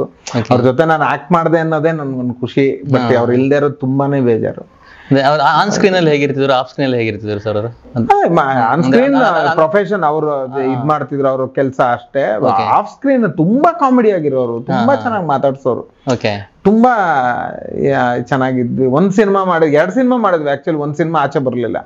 ಒಂದು ಸಾಮ್ರಾಟ್ ಅಂತ ಒಂದ್ ಸಿನಿಮಾ ಆಕ್ಟ್ ಮಾಡಿದ್ದೆ ನಾನು, ಅದು ಆಗ್ಲಿಲ್ಲ ಸಿನಿಮಾ. ಅದಕ್ಕೆ ಏನೋ ಕಾರಣದಿಂದ ನಿಂತೋಯ್ತು. ಬಟ್ ಅಜಿತ್ ಸಿನಿಮಾ ನನಗೆ ಪ್ರೇಮಡ್ಡ ಆಗಿದ್ ನೆಕ್ಸ್ಟ್ ಸಿನಿಮಾನೇ ಅದು ಅಜಿತ್. ಇನ್ನೊಬ್ರು ರಾಜ್ ಸಿನಿಮಾದಲ್ಲಿ ನಟಿಸಿದೀರಾ ನೀವು? ಹೌದೌದು, ಅದು ಒಂದು ಅದ್ಭುತವಾದ ಎಕ್ಸ್ಪೀರಿಯನ್ಸ್ ಅನ್ಕೋತೀನಿ. ಲೆಜೆಂಡ್ ಸರ್ ಅವರೆಲ್ಲ. ನನ್ಗೆ ಒಂದ್ ಭಾಗ್ಯ ಅಂದ್ರೆ, ನಾನು ಅವಾಗ ಅಣ್ಣವ್ರ ಸಿನಿಮಾದಲ್ಲಿ ಆಕ್ಟ್ ಮಾಡ್ಬೇಕು ಅನ್ನೋದು ಭಾರಿ ಇಷ್ಟ ಇತ್ತು ನನಗೆ, ಆಸೆ ಇತ್ತು. ಅದು ಯಾವ ತರ ಪೂರೈಸ್ತು ಅಂದ್ರೆ, ಜೋಗಿ ಸಿನಿಮಾದಲ್ಲಿ ಮಡ್ಲಕ್ಕಿ ಉಯ್ಯೋ ತರ ಓಪನಿಂಗ್ ಬರುತ್ತೆ, ಅಣ್ಣವರು ಇದು ಮೇಡಮ್ ಪಾರ್ವತಮ್ಮ. ಅದೇ ನನಗೆ ಖುಷಿ ಆಗೋಯ್ತು. ಅವ್ರು ಇರೋ ಸ್ಕ್ರೀನ್ ಅಲ್ಲಿ ನಾನು ಕಾಣಿಸ್ತೀನಲ್ಲ, ಅವ್ರು ಬಂದೋಗಿದ್ ಸ್ಕ್ರೀನ್ ಅಲ್ಲಿ ಅನ್ನೋ ಖುಷಿ ಆಗೋಯ್ತು. ನಾನು 2v2 ನಲ್ಲಿ ರಾಘಣ್ಣ ಅವ್ರ ಜೊತೆ ಆಕ್ಟ್ ಮಾಡಿದ್ದೀನಿ. ಜೋಗಿ ಇದು ಬಜರಂಗಿ 2, ಹಾ. ವೇದ, ಇದ್ರೆಲ್ಲ ಶಿವಣ್ಣ ಅವ್ರ ಜೊತೆ ಆಕ್ಟ್ ಮಾಡಿದೀನಿ. ಓಕೆ. ಅಪ್ಪೂರ್ ಜೊತೆ ಆಕ್ಟ್ ಮಾಡಿದೀನಿ. ಅಪ್ಪೂರೆಲ್ಲ ಸಖತ್ತು, ತುಂಬಾ ಅಂದ್ರೆ ತುಂಬಾ, ಅವ್ರು ಸ್ಟಾರ್ ಅಂತ ಅನ್ಸೋದೇ ಇಲ್ಲ. ನಾವು ಊಟ ಮಾಡ್ತಿದ್ರೆ ನಮ್ ತಟ್ಟೆಲ್ ಬಂದು ತಿನ್ನೋರು ಅವ್ರು. ಓಕೆ. ಒಂದು ಚೂರು ಅಯ್ಯೋ ಇವ್ರು ಎನ್ಲು ಮಾಡಿರೋದು ಆ ತರದ್ ಯೋಚನೆನೂ ಇಲ್ಲ. ಓಕೆ. ನಿಜವಾಗ್ಲೂ ಇಲ್ಲ. ಹಂಗೆ ಎತ್ಕೊಂಡ್ ತಿನ್ಬಿಡೋರು. ನಮ್ಗೆ ಇದ್ ಮಾಡೋ, ನಮ್ಮ ಮಟನ್ ಬಿರಿಯಾನಿ ತಿಂದ ನಲ್ಲಿ ಮುಳೆ ಐತೆ, ಇವ್ರಿಗೆ ಮಾತ್ರ ನಲ್ಲಿ ಮುಳೆ ನಂದು ಎತ್ಕೊಂಡ್ ತಿನ್ಬಿಡೋರು ಅವರು. ಆ ತರದ್ದೆಲ್ಲ ಒಳ್ಳೆ ಎಕ್ಸ್ಪೀರಿಯನ್ಸ್. ಬಟ್ ತುಂಬಾನೇ ದುಃಖ ಆಗತ್ತೆ. ಬಟ್ ನಾವಂತೂ ನನಗೆ ಎಸ್ಪೆಷಲಿ ಅವರು ಇಲ್ಲ ಈ ದುನಿಯಾದಲ್ಲಿ ಅಂತ ನಾನು ಯೋಚನೆನೂ ಮಾಡಿಲ್ಲ, ಅನ್ಕೊಂಡು ಇಲ್ಲ. ಇನ್ನೂ ಇದಾರೆ, ಅವ್ರ ಮನೇಲಿ ಇದಾರೆ. ಆ ತರದ್ದೇ ನನ್ಗೆ ಯೋಚನೆ. ಎಲ್ಲೇ ನೋಡಿದ್ರು ನನ್ಗೊಂಥರ ಆಗ್ಬಿಡತ್ತೆ. ಓಕೆ. ಇಷ್ಟು ವರ್ಷ ನೀವು ಮಾಡಿರೋ ಸಿನಿಮಾಗಳಲ್ಲಿ ಪ್ರೇಮ್ ಸರ್ ಮಾಡಿರೋ ಎಲ್ಲಾ ಸಿನಿಮಾಗಳು ಆಲ್ಮೋಸ್ಟ್ ಕಾಣಿಸ್ಕೊಂಡಿದ್ದಾರೆ. ಜೋಗಿದಲ್ಲಿ ಕಾಣಿಸ್ಕೊಂಡಿದ್ದಾರೆ, ಪ್ರೇಮ್ ಅಡ್ಡದಲ್ಲಿ, ಆತರ ಒಂದಷ್ಟು ತುಂಬಾ ಸಿನಿಮಾಗಳಿದೆ, ಅವ್ರ ಜೊತೆಗೆ ಕಾಣಿಸ್ಕೊಂಡಿರ. ಬಟ್ ಇತ್ತೀಚಿನ ಸಿನಿಮಾಗಳಲ್ಲಿ ಅವ್ರ ಜೊತೆ ಯಾಕೆ ಕಾಣಿಸ್ಕೊಂತಿಲ್ವಲ್ಲ? ಕಾರಣ ಅದೇ ಯೋಚನೆ ಮಾಡಿದೆ, ಇನ್ನು ಯಾಕಪ್ಪ ಈ ಕ್ವಶನ್ ಬಂದಿಲ್ಲ ಅಂತ. ಇಲ್ಲ, ಅದು ಕೆಲವರ ಸಪೋರ್ಟ್ ಇಂದ, ಒಂದಷ್ಟು ಸಪೋರ್ಟ್ ಅಂದ್ರೆ ಒಂದಷ್ಟು ಇರ್ತಾರಲ್ಲ. ಒಂದ್ 12 ವರ್ಷ ಅವ್ರ ಜೊತೆ ಇದ್ದೆ. ಇದು ನಮ್ ಗುರುಗಳೇ, ಯಾವತ್ತಿದ್ರು ಅವ್ರು ನಮ್ ಗುರುಗಳೇನೆ. ನನಗ್ ಗಾಡ್ ಫಾದರ್ ಇದ್ದಂಗೆನೆ. ಒಂದಷ್ಟು ಏನೋ ಒಂದು ಟೆಕ್ನಿಕಲ್ ಒಂದಷ್ಟು ಕೆಲಸ ಕಲ್ತಿದೀವಿ ಅಂತಂದ್ರೆ ಅದು ಅವರಿಂದಾನೆ. ಏನೋ ಏನ್ ಹೇಳಿದಾರೋ ಗೊತ್ತಿಲ್ಲ ನನ್ ಬಗ್ಗೆ. ಒಂದಷ್ಟು ಒಂದ್ ಸ್ವಲ್ಪ ದೂರ ಆಗ್ಬಿಟ್ವಿ. ಒಂದು ಇದು ನಾನ್ ನೋಡ್ಬೇಕು ಅಂದ್ರೆ ಹೋಗಿ ನೋಡ್ತೀನಿ, ಅದೆಲ್ಲ ಏನಿಲ್ಲ. ಇನ್ನು ಕೆಲಸ ಮಾಡಿಲ್ಲ, ಅವ್ರು ಕರ್ದಿಲ್ಲ. ಕರ್ದಿರೋರ್ಗೆ ಏನೋ ಇರತ್ತಲ್ಲ, ಏನಾದ್ರು ಒಂದ್ ಮನ್ಸಲ್ಲಿ ಏನಾಗಿದೆ ಗೊತ್ತಿಲ್ಲ, ಅವರು ಹೇಳಿಲ್ಲ ನನ್ಗೆ. ಈಗ ಏನಾದ್ರು ಮನಸ್ತಪ್ಪ ಇದೆಯಾ ಅಥವಾ ಜಸ್ಟ್ ಪ್ರಾಜೆಕ್ಟ್ ಇಂದ ದೂರ ಆಗಿರೋದಷ್ಟೇ? ಇಲ್ಲ, ಏನಾದ್ರು ಆಗಿರತ್ತೆ. ಇಲ್ಲಾಂದ್ರೆ ದೂರ ಮಾಡಕ್ಕೆಲ್ಲ ಸಾಧ್ಯ ಇಲ್ಲ. ಯಾಕಂದ್ರೆ ಅಷ್ಟು ಕ್ಲೋಸ್ ಆಗಿದ್ವಿ, ತುಂಬಾ ಅಂದ್ರೆ ತುಂಬಾ ಕ್ಲೋಸ್ ಆಗಿದ್ವಿ. ನಾನು ಡೈರೆಕ್ಟ್ ಆಗಿ ಕೇಳಿರೋದು ಉಂಟು, ಸರ್ ಏನಾದ್ರು ಇದೆಯಾ, ಏನ್ ತಪ್ಪಿದ್ಯಾ ಹೇಳಿ ಅಂತಂದೆ. ಅದೆಲ್ಲ ಏನು ಇಲ್ಲ ಅಂತಂದ್ರು. ಆದ್ರೂ ಅವ್ರ ಜೊತೆ ಕೆಲಸ ಮಾಡಕ್ ಆಗ್ತಿಲ್ಲ, ಅವ್ರು ಕರ್ದಿಲ್ಲ. ಹೊಸ ಸಿನಿಮಾ ಕೇಡಿ ಅಂತ ಮಾಡ್ತಾರೆ, ಆ ಸಿನಿಮಾಗೆ ನಿಮ್ಗೆ ಏನು ಕರೆ ಬಂದಿಲ್ಲ? ಇಲ್ಲ ಇಲ್ಲ ಇಲ್ಲ. ಬಟ್ ನಾನು ಸುಮಾರು ಜನ ಕೇಳ್ಬಿಟ್ರು, ಕೇಡಿಲ್ ಮಾಡ್ತಿದ್ಯಾ, ಯಾವ ಕ್ಯಾರೆಕ್ಟ್ರು, ಹಿಂಗೆ ಹಿಂಗೆ ಅಂತ. ಇಲ್ಲ, ಮಾಡ್ತಿಲ್ಲ ನಾನು. ಯಾಕೆ ಅವ್ರು ಕರೀಲಿಲ್ಲ, ನಾನು ಹೋಗಿಲ್ಲ. ನನ್ಗೇನು ಅಂತಂದ್ರೆ 12 ವರ್ಷ ಜೊತೆಗಿದ್ದು ನಮ್ ಗುರುಗಳು, ನಮ್ ಗಾಡ್ ಫಾದರ್ ಅಂತೀನಿ. ನಾನ್ ಹೋಗಿ ನನ್ಗೊಂದ್ ಕ್ಯಾರೆಕ್ಟರ್ ಕೊಡಿ ಅಂತ ನನ್ ಕೇಳಕ್ ಆಗಲ್ಲ, ಅವರೇ ಕೊಡ್ಬೇಕು ನಂಗೆ. ಅದು ನನ್ಗೆ ಮೈಂಡ್ ಅಲ್ಲಿ. ಬೇರೆಯವ್ರ ಹತ್ರ ಹೋಗಿ ಕೇಳ್ಕೊಂಡು ತಗೊಂಡ್ಬಿಡ್ಬೋದು, ಕ್ಯಾರೆಕ್ಟರ್ ಹಾಕಿ ನನ್ಗೇನು ಈ ಸಿನಿಮಾದಲ್ಲಿ ಅಂತಂದು ಕೇಳ್ಬಿಟ್ಟು ಮಾಡ್ಬೋದು. ನಮ್ಗೆ ತುಂಬಾ ಕ್ಲೋಸ್ ಆಗಿರ್ತಾರಲ್ಲ ಯಾಕೆಂದ್ರೆ ಒಂದ್ ಟೈಮಲ್ಲಿ ಅವ್ರ ಜೊತೆ ಇದ್ರೇನೆ ಸಾಕು ಅನ್ನೋ ತರ ಎಲ್ಲ ಇತ್ತು ನಮ್ಗೆ. ಆತರ ಇದ್ದವ್ರ ಹತ್ರ ನಾವ್ ಹೋಗಿ ತಿರ್ಗಾ ಚಾನ್ಸ್ ಕೊಡಿ, ನನ್ಗೆ ಅವಕಾಶ ಕೊಡಿ ಅಂತ ಕೇಳಕ್ ಆಗಲ್ಲ. ಯಾಕಂದ್ರೆ ಅವರೇ ಮಾಡ್ಬೇಕದು. ನಿಮ್ಮ ಬಾಂಧವ್ಯ ಹೇಗಿತ್ತು ಮೊದ್ಲು? ತುಂಬಾ ಅಂದ್ರೆ ತುಂಬಾ ಚೆನ್ನಾಗಿರುತ್ತಿತ್ತು. ನನ್ಗೆ ಎಲ್ಲೋದ್ರು ಕರ್ಕೊಂಡು ಹೋಗೋರು. ನಾನ್ ಕೋ ಡೈರೆಕ್ಟರ್ ಅಂತ ಇಂಟ್ರೊಡ್ಯೂಸ್ ಮಾಡೋರು. ಕಮಲಾಸನ್ ಅವ್ರ ಹತ್ರ ಕತೆ ಹೇಳಕ್ ಹೋದಾಗ್ಲೂ ನಾನು ಕೋ ಡೈರೆಕ್ಟರ್ ಅಂತಾನೆ ಇಂಟ್ರೊಡ್ಯೂಸ್ ಮಾಡಿದ್ರು. ದಳಪತಿ ವಿಜಯ್ ತಮಿಳಲ್ಲಿ ಅವ್ರಿಗೆ ಸ್ಕ್ರಿಪ್ಟ್ ಅವರು ಸಿನಿಮಾ ಮಾಡ್ಬೇಕಾಗಿತ್ತು, ಅವಾಗ್ಲೂ ನಾನು ಕರ್ಕೊಂಡೋಗಿ ಇಂಟ್ರೊಡ್ಯೂಸ್ ಮಾಡಿಸ್ಕೊಟ್ಟಿದ್ದೆ. ಎಲ್ಲೋದ್ರು ಕರ್ಕೊಂಡು ಹೋಗೋರು. ಎಲ್ಲಾ ಇದು ಡಿಸ್ಕಷನ್ ಅಲ್ಲಿ ಇರ್ತಿದ್ದೆ ನಾನು ಕತೆ ಮಾಡುವಾಗೆಲ್ಲ. ಕಲಿ ಅಂತ ಒಂದ್ ಸಿನಿಮಾ ಕತೆ ನಡೀಬೇಕಾದ್ರೆ ಅಲ್ಲಿವರೆಗೂ ಇದ್ದೆ. ಅದಾದ್ಮೇಲೆ ಏನೋ ಮನಸ್ತಾಪ ಏನೋ ಇದಾಯ್ತು, ನನ್ನ ಆಚೆ ಬಂದ್ಬಿಟ್ಟೆ. ಯಾಕೆಂದ್ರೆ ಅಳುಬ್ರು ಯಾರು ಇಲ್ಲ ಅಲ್ಲಿ, ಎಲ್ಲ ಹೊಸಬ್ರು. ಎಲ್ಲ ಹೊಸಬ್ರು. ಅವ್ರಿಗೆ ನಮ್ಗೆ ಅಲ್ಲಿ ಒಂದ್ ಕಡೆ ವ್ಯಾಲ್ಯೂ ಇಲ್ದೇ ಇರೋ ಜಾಗದಲ್ಲಿ ಇರಬಾರ್ದಲ್ಲ ನಾವು, ಅದಕ್ಕೆ ನಾನು ಆಚೆ ಬಂದ್ಬಿಟ್ಟೆ. ಬಟ್ ನಮ್ಮ ಪ್ರೇಮ್ ಸರ್ ಏನು ಅಂದಿಲ್ಲ ನಮ್ಗೆ. ಬಟ್ ಅಲ್ಲಿ ವಾತಾವರಣ ನನಗೆ ಆಗ್ಲಿಲ್ಲ, ಇಷ್ಟ ಆಗ್ಲಿಲ್ಲ. ಬಟ್ ಇವರು ಏನು ಸರಿಯಾಗಿ ಮಾತಾಡಿಸ್ತಿರ್ಲಿಲ್ಲ, ಬಂದ್ಬಿಟ್ಟೆ ನಾನು ಅಷ್ಟೇನೆ, ಏನು ಇಲ್ಲ. ನಿಮ್ಮ ನಟನೆ ನಾವೆಲ್ಲ ನೋಡಿದೀವಿ, ಆದ್ರೆ ನಿಮ್ ಒಳಗಡೆ ಒಬ್ಬ ಬರಹಗಾರ ಕೂಡ ಇದ್ದಾನೆ. ನಾನು ಒಂದು ಸ್ಕ್ರಿಪ್ಟ್ ರೈಟರ್ ಕೂಡ. ಒಂದಷ್ಟು ಕಥೆಗಳಿದೆ ನನ್ನ ಹತ್ರ, ಕಥೆಗಳಿದೆ. ಒಂದ್ ಕತೆ ಒಂದು ತುಂಬಾ ದೊಡ್ಡ ಡೈರೆಕ್ಟ್ರು, ಸುಮಾರು ದೊಡ್ಡ ಬಜೆಟ್ ಸಿನಿಮಾ ಮಾಡಿರೋಂತ ಡೈರೆಕ್ಟ್ರು, ಅವ್ರಿಗೊಂದು ಕತೆ ಕೊಟ್ಟಿದ್ದೀನಿ. ನೀವು ಡೈರೆಕ್ಷನ್ ಮಾಡೋ ಪ್ಲಾನ್ ಏನಾದ್ರು ಇದೆಯಾ ಸರ್ ನಿಮ್ಗೇನು? ತುಂಬಾ ಇತ್ತು ನನಗೆ ಡೈರೆಕ್ಷನ್ ಮಾಡ್ಬೇಕು ಅಂತ. ಒಂದು ಸ್ಕ್ರಿಪ್ಟ್ ಯೋಗಿ ಅವ್ರಿಗೆ ಅಂತಾನೆ ಒಂದು ಸ್ಕ್ರಿಪ್ಟ್ ಮಾಡಿದ್ದೆ ಅವಾಗ ಡಿಮಾನಿಟೈಸೇಷನ್ ಟೈಮ್ ಅಲ್ಲೇನೆ ಮಾಡಿದ್ದಾಗ. ಅದ್ ಮಾಡ್ಬೇಕಾಗಿತ್ತು, ತುಂಬಾ ಕಾರಣಗಳಿಂದ ಅದು ಮುಂದಕ್ಕೆ ಹೊರಟೋಯ್ತು. ಆಮೇಲೆ ಪ್ರೊಡ್ಯೂಸರ್ಸ್ ಒಂದ್ ಸ್ವಲ್ಪ ಬ್ಯಾಕ್ಔಟ್ ಆದ್ರು. ಆಮೇಲೆ ಹೋಗ್ತಾ ಹೋಗ್ತಾ ನನಗೆ ಒಂದ್ ಸ್ವಲ್ಪ ಅರಿವಾಗೋಯ್ತು. ಏನಕ್ಕೆ ಅಂದ್ರೆ ಒಂದು ಪ್ರೊಡ್ಯೂಸರ್ನ ಒಪ್ಸಿ ಅವ್ರಿಗೆ ಸಿನಿಮಾ ಮಾಡಕ್ ಆಗ್ತಿಲ್ಲ ನನ್ಗೆ. ನನ್ ಕತೆ ಒಪ್ಪಿಸ್ತೀನಿ, ಯಾರೇ ಬರ್ಲಿ ಕತೆ ಒಪ್ಪಿಸ್ತೀನಿ. ಕೆಲವೊಂದು ಸುಳ್ಳು ಅದು ಇದು ಎಲ್ರು ಹೇಳ್ತಾರೆ ಅಂತಲ್ಲ, ನನಗೆ ಕೆಲವೊಂದು ಈ ತರ ಆಗತ್ತೆ ಆ ತರ ನಾನು ಕರೆಕ್ಟ್ ಬಿಸ್ನೆಸ್ಸಿಂಗ್ ಆಗತ್ತೆ ಎಲ್ಲ ಹೇಳ್ತೀನಲ್ಲ, ಅವ್ರಿಗೆ ಒಪ್ಸೋ ತಾಕತ್ ನನ್ಗಿಲ್ಲ. ಪ್ರೊಡ್ಯೂಸರ್ ನನ್ಗೊಂದ್ ಸಿನಿಮಾ ಒಂದು ಪ್ರೊಡ್ಯೂಸ್ ಮಾಡಿ ಅನ್ನೋದು ಒಂದು ಕತೆ ಒಪ್ಸಿದ್ರೆ ಸಾಕಾಗಲ್ವಾ ಪ್ರೊಡ್ಯೂಸರ್ನ, ಅಥವಾ ಬೇರೆ? ಇಲ್ಲ ಇಲ್ಲ ಇಲ್ಲ, ಅವ್ರಿಗೆ ದುಡ್ಡು ಹಾಕೋರು ಪ್ರತಿಯೊಂದು ಕೇಳ್ತಾರೆ. ಆಯ್ತಾ, ಅದು ಯಾಕೋ ನನ್ಗೆ ಯಾಕೋ ಬರ್ತಾನೆ, ಎಲ್ಲ ಒಪ್ತಾರೆ. ನಾನು ಸುಮಾರು ಒಂದ್ 3-4 ಸಿನಿಮಾ ಅಡ್ವಾನ್ಸ್ ತಗೊಂಡಿದ್ದೀನಿ ಡೈರೆಕ್ಷನ್ ಮಾಡ್ಬೇಕು ಅಂತಾನೆ. ಅದ್ ಮುಂದಕ್ ಹೋಗ್ತಾನೆ ಇದೆ. ಏನ್ ಮಾಡೋದು ಗೊತ್ತಾ, ನಾನು ಆಮೇಲೆ ಅನ್ಕೊಂಡೆ ಇನ್ ಡೈರೆಕ್ಷನ್ ಬೇಡ, ಯಾಕೆ ಸುಮ್ನೆ, ಯಾಕೆಂದ್ರೆ ಡೈರೆಕ್ಷನ್ ಟ್ರೈ ಮಾಡ್ತಾ ಇದ್ದೀನಿ ಅಂದಿದ್ದಕ್ಕೆ ಒಂದಷ್ಟು ಜನ ಅವನು ಆಕ್ಟ್ ಮಾಡಲ್ಲ ಇನ್ಮೇಲೆ, ಅವ್ನು ಬರೀ ಡೈರೆಕ್ಷನ್ ಮಾಡ್ತಾನೆ ಅಂತ ನನ್ಗೆ ಹಬ್ಬಸ್ಬಿಟ್ಟಿದ್ರು. ಹಬ್ಸಿ ನಾನು ತುಂಬಾ ಅಂದ್ರೆ ತುಂಬಾ ಈ ಪ್ರಾಬ್ಲಮ್ ಆಗೋಗಿತ್ತು. ಒಂದಿನ ಶೂಟಿಂಗ್ ಇರ್ತಿರ್ಲಿಲ್ಲ, ತುಂಬಾ ಅಂದ್ರೆ ತುಂಬಾ. ನಾನು ಯಾವ್ದೋ ಬೇರೆ ಕೆಲ್ಸಕ್ಕೆ ಹೋಗ್ಬಿಡ ಅನ್ನೋ ರೇಂಜಲ್ಲೆಲ್ಲ ಇತ್ತು. ಹೋಗ್ತಿದ್ದೆ ಕೂಡ ಒಂದ್ ಕೆಲ್ಸಕ್ಕೆ ಸಿನಿಮಾ ಬಿಟ್ಟು. ಅವಾಗ ಒಂದ್ ಮಧ್ಯದಲ್ಲಿ ನನಗೆ ಮೈ ನೇಮ್ ಇಸ್ ಕಿರಾತಕ ಅಂತ ಯಶ್ ಅವ್ರ ಸಿನಿಮಾ ಒಂದು ಆಫರ್ ಬಂತು 2018 ಅಲ್ಲಿ. ಆ ಸಿನಿಮಾ ಬಂತು. ಸಿನಿಮಾ ರಿಲೀಸ್ ಆಗ್ಲಿಲ್ಲ, ಫುಲ್ ಕಂಪ್ಲೀಟು ಆಗ್ಲಿಲ್ಲ, ಅದು ವೈಂಡ್ ಅಪ್ ಆಯ್ತು ಸಿನಿಮಾ.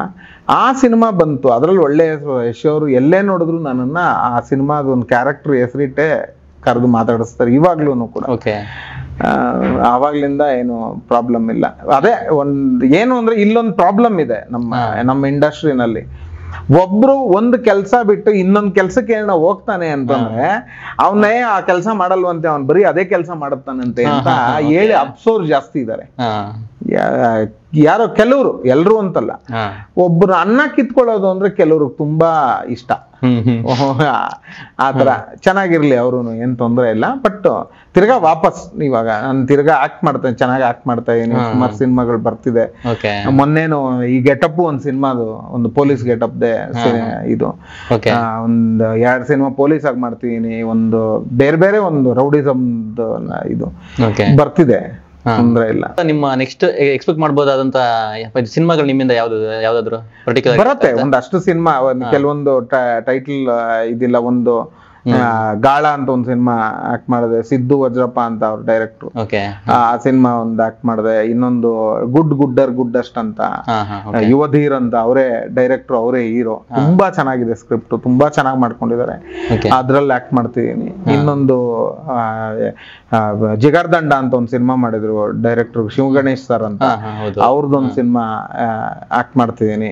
ನೆಕ್ಸ್ಟ್ ಮಂತ್ ಇಂದ ಸ್ಟಾರ್ಟ್ ಆಗುತ್ತೆ. ಇನ್ನು ನೆಕ್ಸ್ಟ್ ಡೈರಿ ಸರ್ಕಲ್ ಅಂತ ಒಂದು ಸಿನಿಮಾ ಮಾಡ್ತಿದ್ದಾರೆ ರಾಜುಬಾಯಿ ಅಂತ. ಆ ಸಿನಿಮಾ ಆದ್ಮೇಲೆ ಇನ್ನೊಂದು ಸಿನಿಮಾ ಅವ್ರು ಪ್ಲಾನ್ ಮಾಡ್ತಿದ್ದಾರೆ, ಅದ್ರಲ್ಲೂ ಆಕ್ಟ್ ಮಾಡ್ತಿದೀನಿ. ಒಂದ್ ಸುಮಾರು ಬರ್ತಿದೆ ಸಿನಿಮಾಗಳು. ನೀವು ಡೈರೆಕ್ಷನ್ ಮಾಡ್ಬೇಕಂದ್ರೆ ಮತ್ತೆ ಸ್ಟಾರ್ಟ್ ಮಾಡೋದೇನಾದ್ರು ಪ್ಲಾನಿಂಗ್ ಇದೆಯಾ ಸರ್? ಸರ್ ನನಗೆ ಇವಾಗ ಡೈರೆಕ್ಷನ್ ಮಾಡ್ಬೇಕು ಅನ್ನೋ ಪ್ಲಾನೇ ಇಲ್ಲ ಸರ್. ಕಂಪ್ಲೀಟ್ ಆಗಿ ಬಿಟ್ಬಿಟ್ಟಿದ್ದೀನಿ.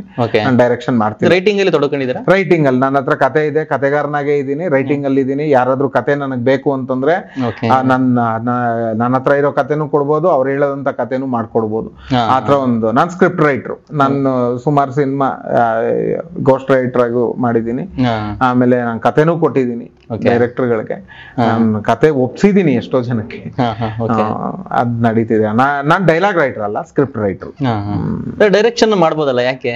ಅವಕಾಶ ಬಂದ್ರೆ ಮಾಡೋಣ ಸರ್. ಇವಾಗ ಯಾಕೆಂದ್ರೆ ಅದ್ ಮಾಡ್ತೀನಿ ಅಂತ ಹೋಗಿ 1 ವರ್ಷ ಅದೇ ತಿಂದಿದ್ದೀನಿ. ನಾನು ತುಂಬಾ ಹೊಡ್ತಾ ಬಿದ್ದಿದೆ ನನ್ನ ಜೀವನಕ್ಕೆ. ಯಾಕಂದ್ರೆ ಇವ್ನು ಡೈರೆಕ್ಷನ್ ಮಾಡ್ತಾನಂತ ಯಾಕೆ ಮಾಡಲ್ಲ ಅಂತ. ನಾನು ಇವಾಗ ಡೈರೆಕ್ಷನ್ ಮಾಡ್ತಿಲ್ಲ ಸರ್.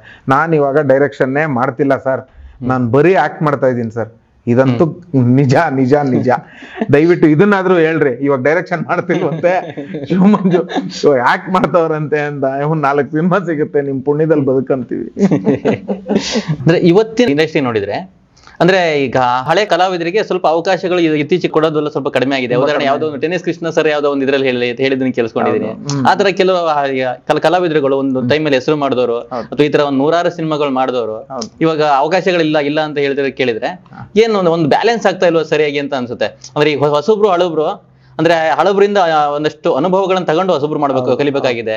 ಹೊಸಬ್ರಿಂದ ಒಂದಷ್ಟು ಹೊಸ ವಿಷಯಗಳನ್ನ ಹಳಬ್ರು ತಿಳಿಬೇಕಾಗಿದೆ.